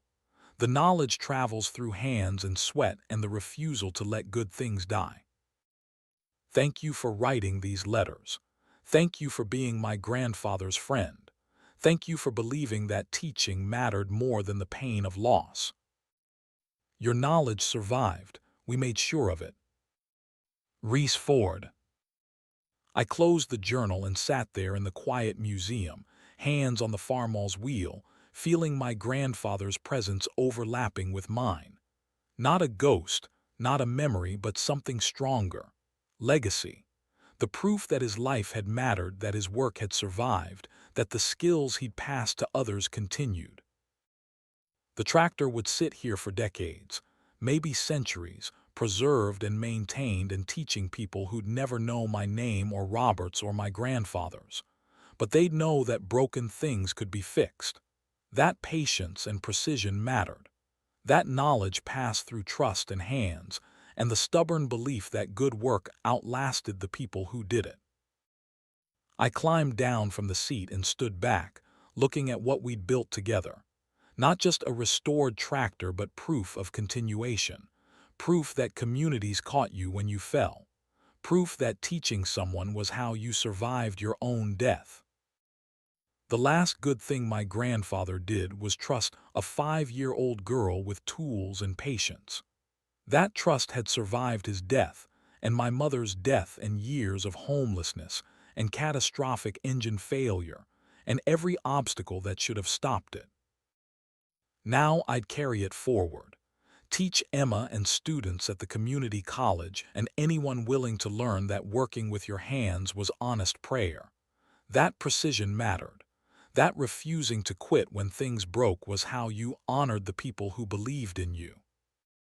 I locked the museum door behind me and drove through winter darkness toward the Dalton Ranch, where Grace was making dinner and Cole was bringing his wife, and their 2-year-old daughter, and life was continuing the way it always had, through work and family, and the quiet accumulation of days that added up to meaning. The knowledge had survived, we'd made sure of it, and that was enough, more than enough. It was everything. The Farmall would run forever, maintained by people who understood its value. The journal would teach forever, words on yellowed pages connecting generations of mechanics. The skills would survive forever, passed hand to hand by people who believed that good things shouldn't die. Metal and friendship, both stronger when forged in fire. My grandfather had known that truth. Robert Dalton had lived it. Grace had taught it. And now I'd carry it forward into whatever came next. The work continued. It always would. As long as someone chose to learn, chose to teach, chose to honor the people who came before by refusing to let their knowledge die. I drove home through Montana winter thinking about spring and students and Emma Price learning carburetor theory, and all the ways knowledge survived when you gave it away. The darkness outside was absolute, but the truck's headlights showed the road ahead, one piece at a time, which was all you ever needed to see. You just had to keep moving forward, keep working, keep teaching, keep believing that what you built with your hands mattered more than what you left behind. The Farmall taught me that. Grace taught me that. My grandfather taught me that across the gap of death and time and forgetting. Now I'd teach whoever came next. The work continued, it always would. And that, in the end, was the last good thing. The only thing that mattered. The proof that we'd lived and worked and passed something forward that wouldn't die when we did. The engine would run, the knowledge would survive, the work would continue. Forever.